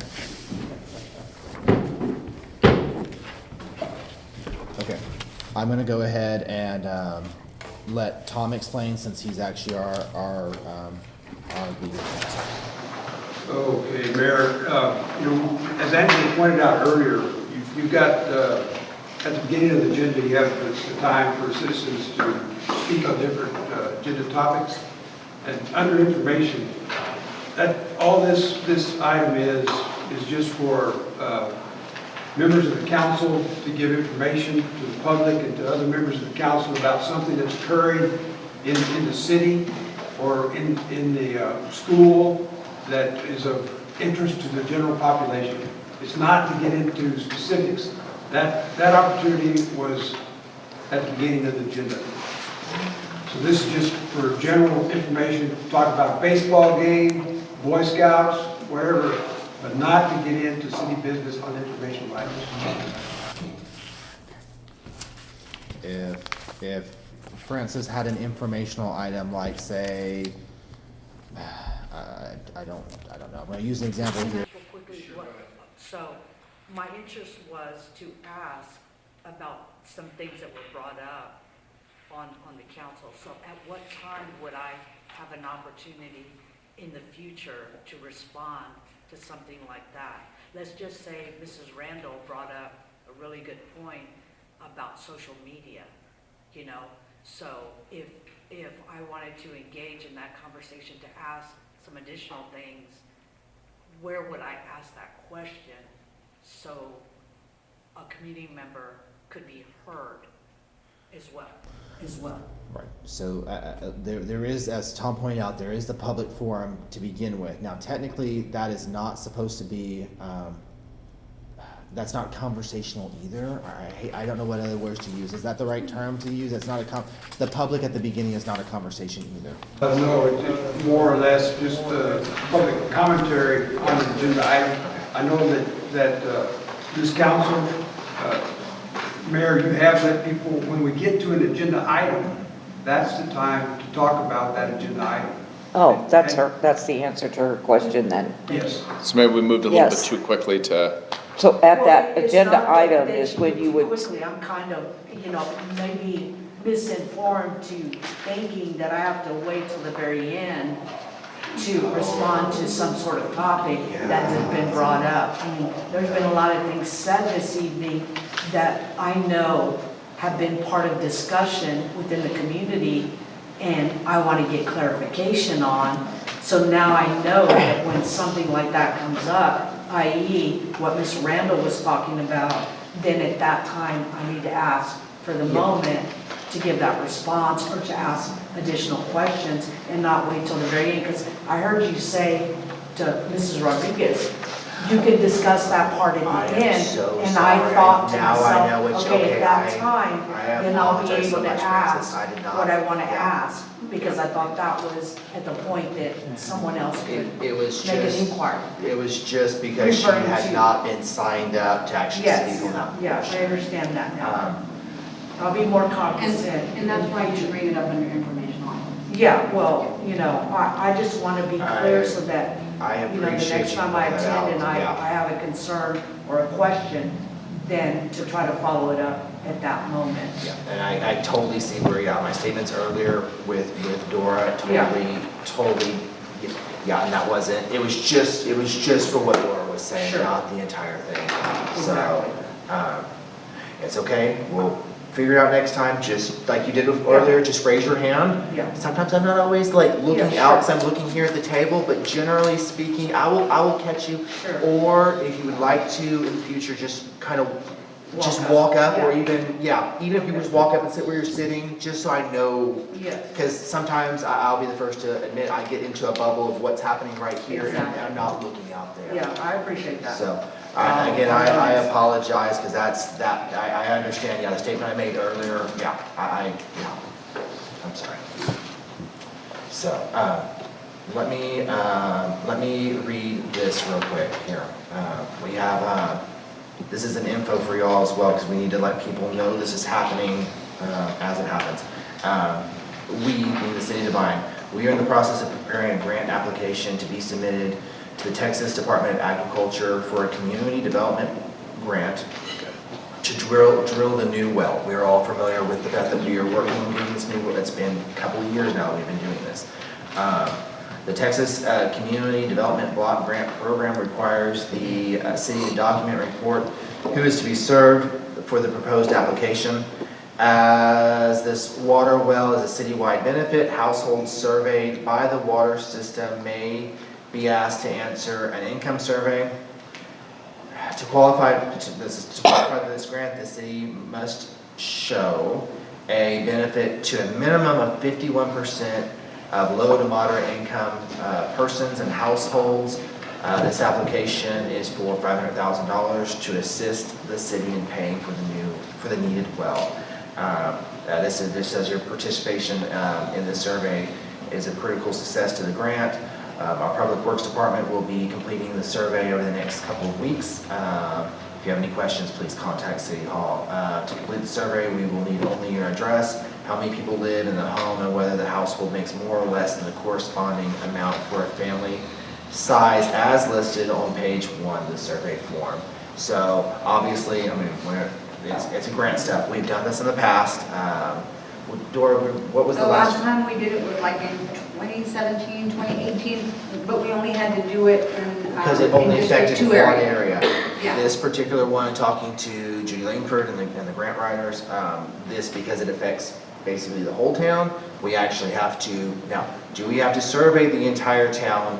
Not necessarily, we have to survey a 200 homes. It's just a sampling survey, but those homes are randomly picked off of all the residences that we have. So we have 14, almost 1,500 residences, or 1,400 residences, something like that, of actual homes. Yeah, not citizens, but actual homes. So they randomly put all those addresses into the system, they pop out 200, then we have to go in and have somebody that's works for us or whatever, go out and go door to door. Unfortunately, it's a bit grueling, but we really do need to get this well done. We've been talking about it for a couple of years now. It's a replacement for one that we already have, and we just need to get this grant paperwork submitted. So we'll be doing this, what, in the next month? Oh, in the next couple weeks. Yeah. Next couple weeks, We have to okay. get it As done. always with the state, they're like, I know. oh, this is the paperwork. Oh, and you have a month to get it done. Oh, great, okay. If we were doing just sewer, we wouldn't have to be doing this, but I know that council, with Public Works had agreed to go ahead and do another Carrizo well. Right. Because we need another Carrizo well, so we have to, because it's been such a long time since we've done the surveys.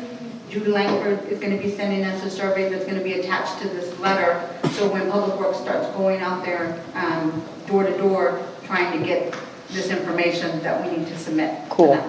And then speaking of that, Cory, do you want to let them know about the special meeting on the 28th for the two resolutions for the sewer and the water on the part of the CDBG grant? Yes, so part of this whole process is we have to create these resolution letters that council has to pass. We have a preferred letter or a preferred item and then a secondary backup item because again, we're dealing with the state and they want 2 items just in case the first item doesn't get approved. All right, so those will all be together. We will do before the bond hearing next week. We will have a meeting real quickly, kind of like what we had today, just to pass those 2 items so we can put that in with the packet so everything can be submitted on time. So it's just a couple of items, and again, like I said, there are items. One is the well, and the other one was recommended that it was sewer. Right. And the reason they're doing that is just in case we don't meet the water one, we don't get all the surveys, because in the past, we did have problems. People just don't want to do the survey. So, and we can't force them to do the survey. So they have a backup just in case, because the CDBG grant application is due next month. So if a home says no, they can go to another, you can pick another, okay. Yeah. Sort of, but yes and no. If a home says no, we have to report the homes that say no, and they have to basically redraw again a random set. Well, but we get to go to another, eventually go to, okay. Yeah. It's a whole thing. So obviously they'll get calls or wise people walking around and putting, this is what it is. That's what I why. wanted you to be aware. So,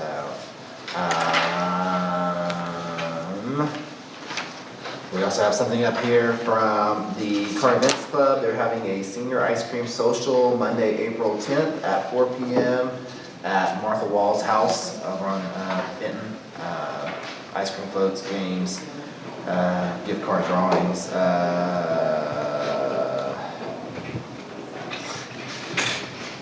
There is instruction on how to dress though. Dress is casual, but no shorts, tank tops, muscle shirts. I don't know any senior citizens that wear any of those. No, I don't know either, but Isn't this senior from high school? You're describing how I like to dress, though. I've been to some of the events that the Current Events Club has put on, and they actually are quite fun. They are. Martha's a fun lady. But if you do go, obviously, no shorts, no tank tops, no muscle shirts. So. The last thing I have for y'all is JR has been emailing the Texas Water Development Board.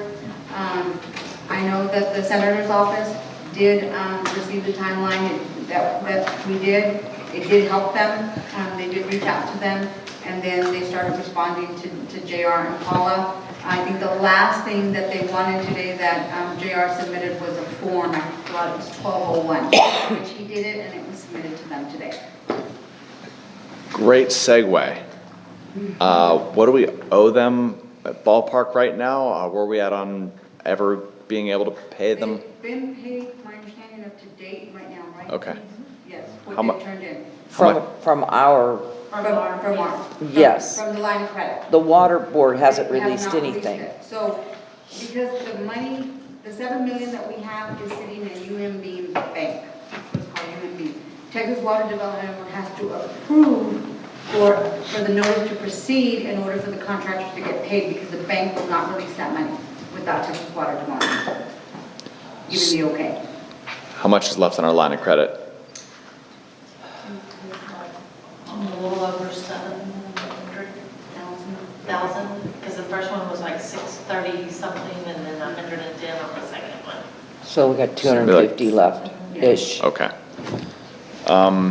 Also had some folks saying, they didn't see them working this week. Just want to make sure the letters would imply they are still working.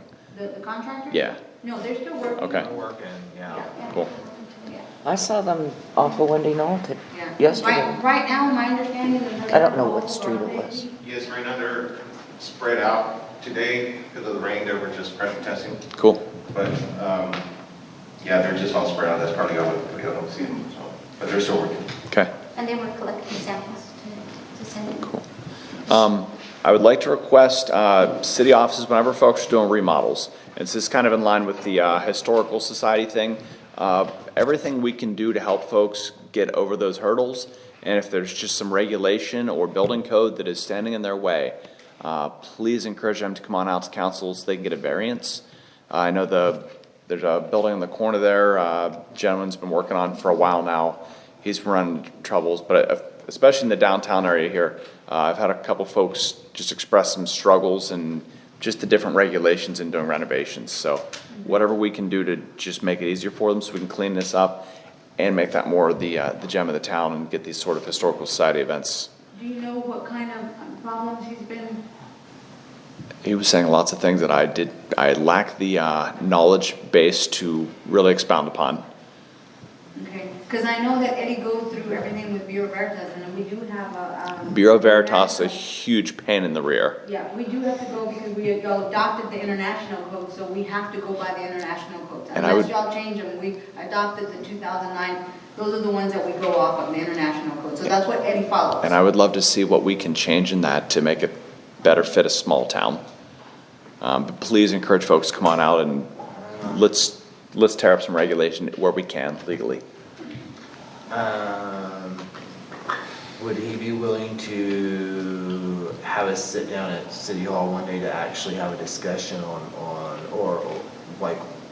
I've asked him, the same guy came up to me twice. I've asked him to give me a call so we can have a sit down, come out to council. He's just, I don't know what's going on behind the scenes.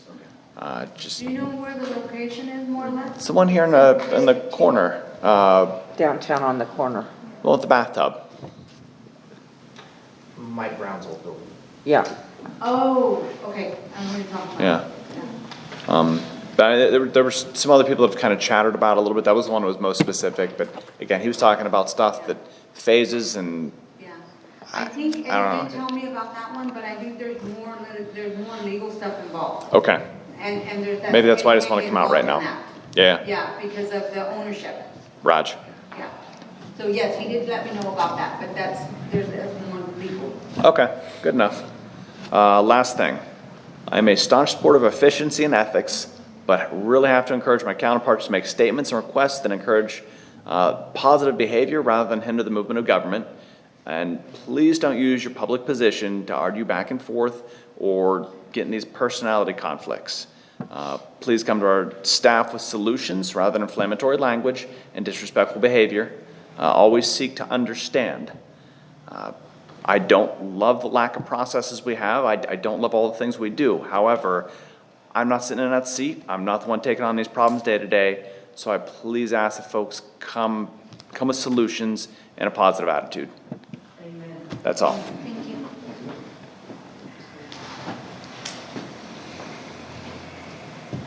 I have 3 things.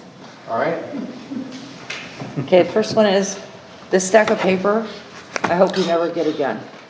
If someone needs or wants something printed out at home, or you can take it over to the city. I'm sure it would print out a letter or two or whatever.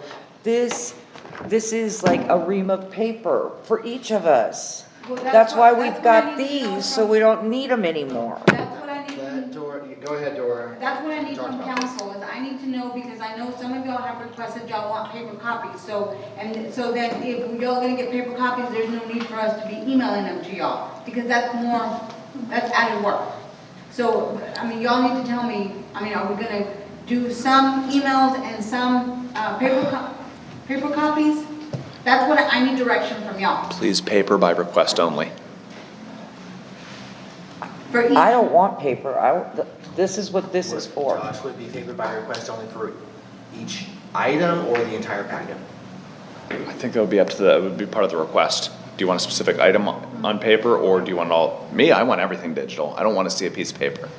I lose those.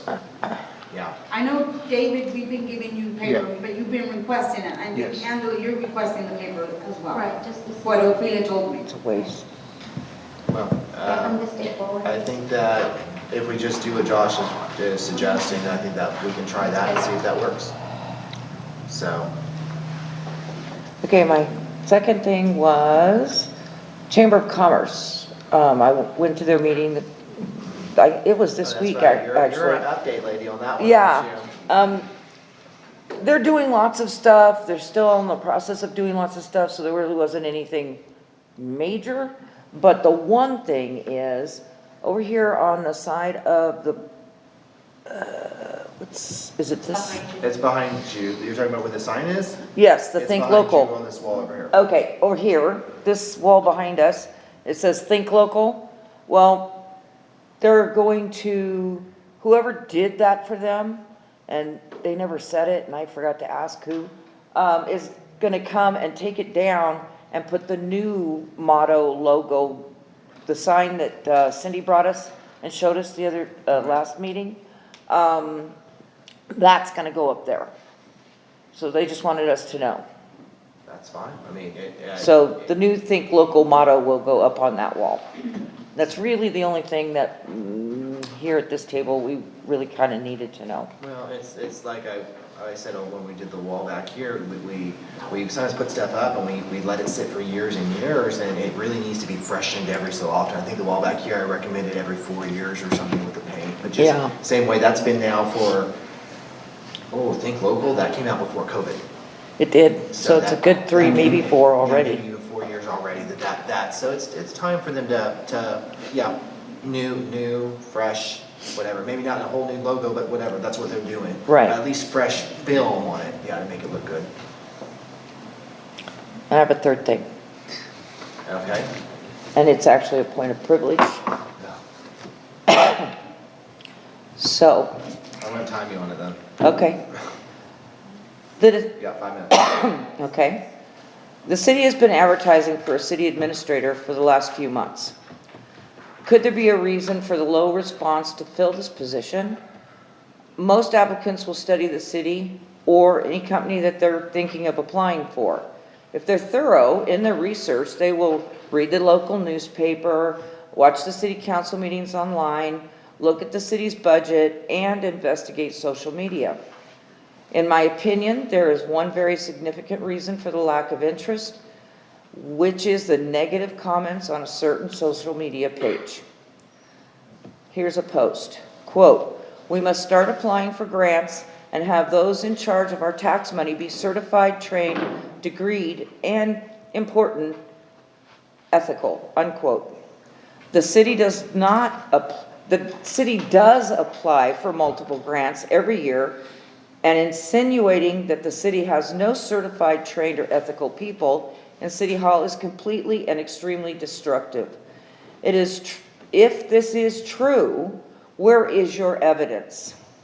Another post, quote, "Where has our tax dollars gone and why doesn't our town reflect the money spent?" Unquote. Look at the budget. It will indicate where the money's spent. Another post, quote, "Not having our taxes continuously increased for someone's little special projects, conflict of interest, and the old system ways needs to end," unquote.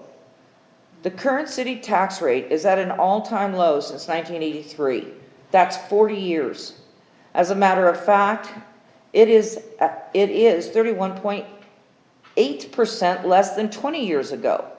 What special projects, conflict of interest, or old system ways are you talking about? Show corroboration or do not say anything. Another post, quote, "We have spent over $2 million on an unfulfilled contract and approximately $500,000 on a building that we do not receive return revenue. It is decisions like these that are hurting our citizens, and the taxpayers are the ones paying the price for someone's incompetence and definitely neglect. We need professional, qualified, certified, and licensed individuals to run the city," unquote.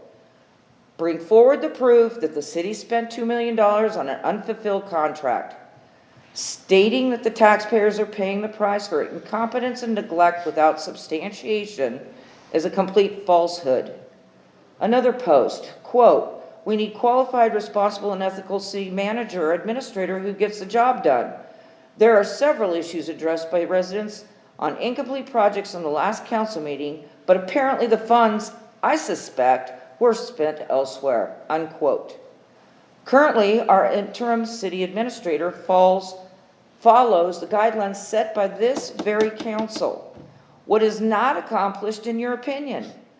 As everyone that was at the last meeting or watched the live stream already knows, that the questions on the incomplete projects was unfounded. Projects are either completed or they're still ongoing. There is no money missing. Continually implying that there is fraudulent, untrained, unethical, incompetent, unqualified, shady individuals running the city is an extreme insult to every person working for the city and or sitting at this council table. What intelligent human being would want to apply and work for Devine to be continually harassed and described as any of those adjectives? This is why there's no interest in the city administrator's position. Continual negativity is sucking all the positives out of our community. We have many great highlights in this city. If your accusations are true, where's the proof? Nothing can be followed up on a rumor. Your negative words are only hurting our entire community. I feel that you, Councilwoman Pichardo, owe the people of Devine an apology and immediately stop with the insults on social media. Bring proof of your allegations or stop the nonsense. Thank you. Is that from you, ma'am? Is that your point of? That's my point of privilege, yes. Thank you. I'd like to respond. Remember, this is not a conversational one. Right, That's not I'll address. conversational. I do have I'm gonna. I do have to God, address I hate to court do this. at the end. Hold on a second. Sure. Let me go talk to Tom, and while I'm talking to Tom, Josh, maybe you need to reread yours. That's wonderful. Yes, Josh, please read it. Thank you. Reread it, Josh, please.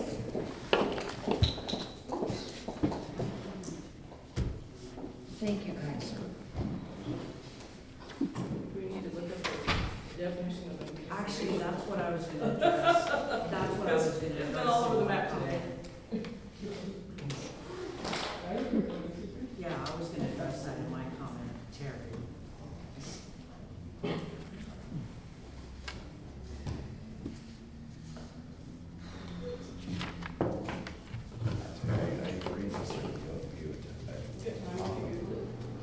What is that?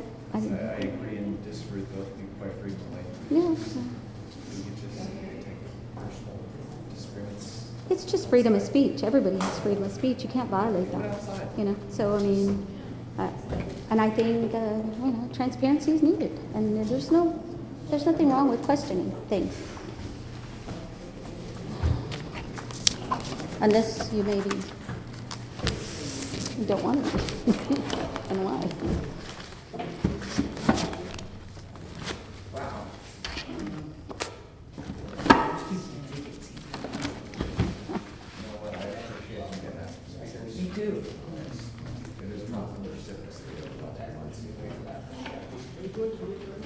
Para que te la des, para acá.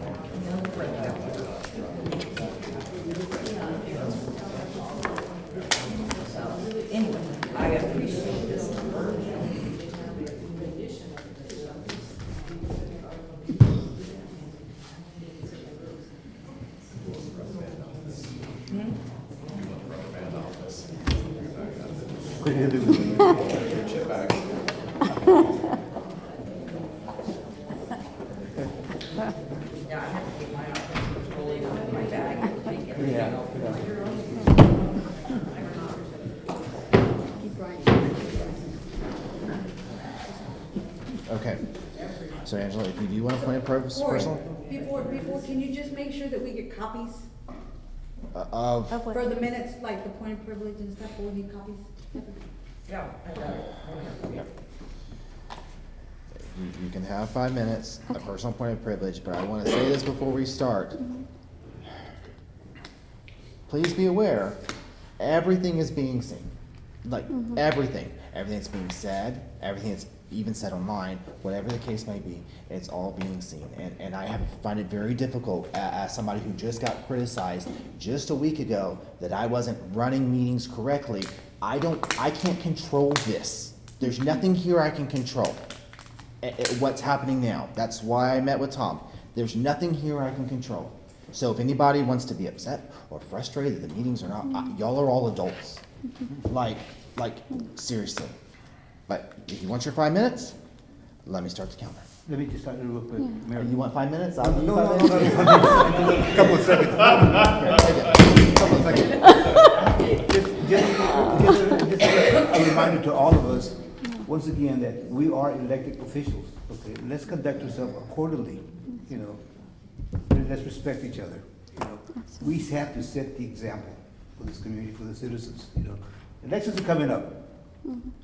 Take care. Be prepared. So, the citizens have put us here, you know, to respect each other and strive to better things for them. So, nothing negative, all positive. Thank you. Thank you. I am a true believer of the freedom of speech. I place that on some of those things. And you're absolutely right. You gave me something to really think about, Mrs. Randall, in that there may be some research that needs to be done. There were comments that were made. I stated that. Everything that I stated was factual. I'm not accusing anything to anybody. I didn't address anybody by name, and I will not. But those are some hard questions, and it makes me wonder why council, and you are so against people asking questions, specifically myself, you know, and I think we need to, because we need to represent our citizens well. And if I have questions or if I have a comment to make, it's not derogatory. Those are some issues that are factual. And I do believe we do need educated, trained, and when I say educated, I mean certified. I'm not, because there are many that are self-educated. But again, why? Why would you be opposed? Why are you opposed to people asking questions? Do you want me to answer you? You actually cannot answer. No. I gave you your point of privilege. And so, truly, why are you so afraid and repeatedly harass me in wanting me to exit this position? I will continue to ask questions for the people, and I'm here to work for the people. So, again, thank you, everyone. Thank you for listening to me. And I will definitely take advice from some gentlemen that are here, because we do need to conduct ourselves respectfully. whether we agree or disagree. I've not made any statements against you. And so I don't see why, other than you possibly may not want those questions answered. Thank you. Can I please have a motion to adjourn? Motion to adjourn. I'll second that. Motion is second. Oh. All in favor? Aye. Ew. Aye. Thank you, guys.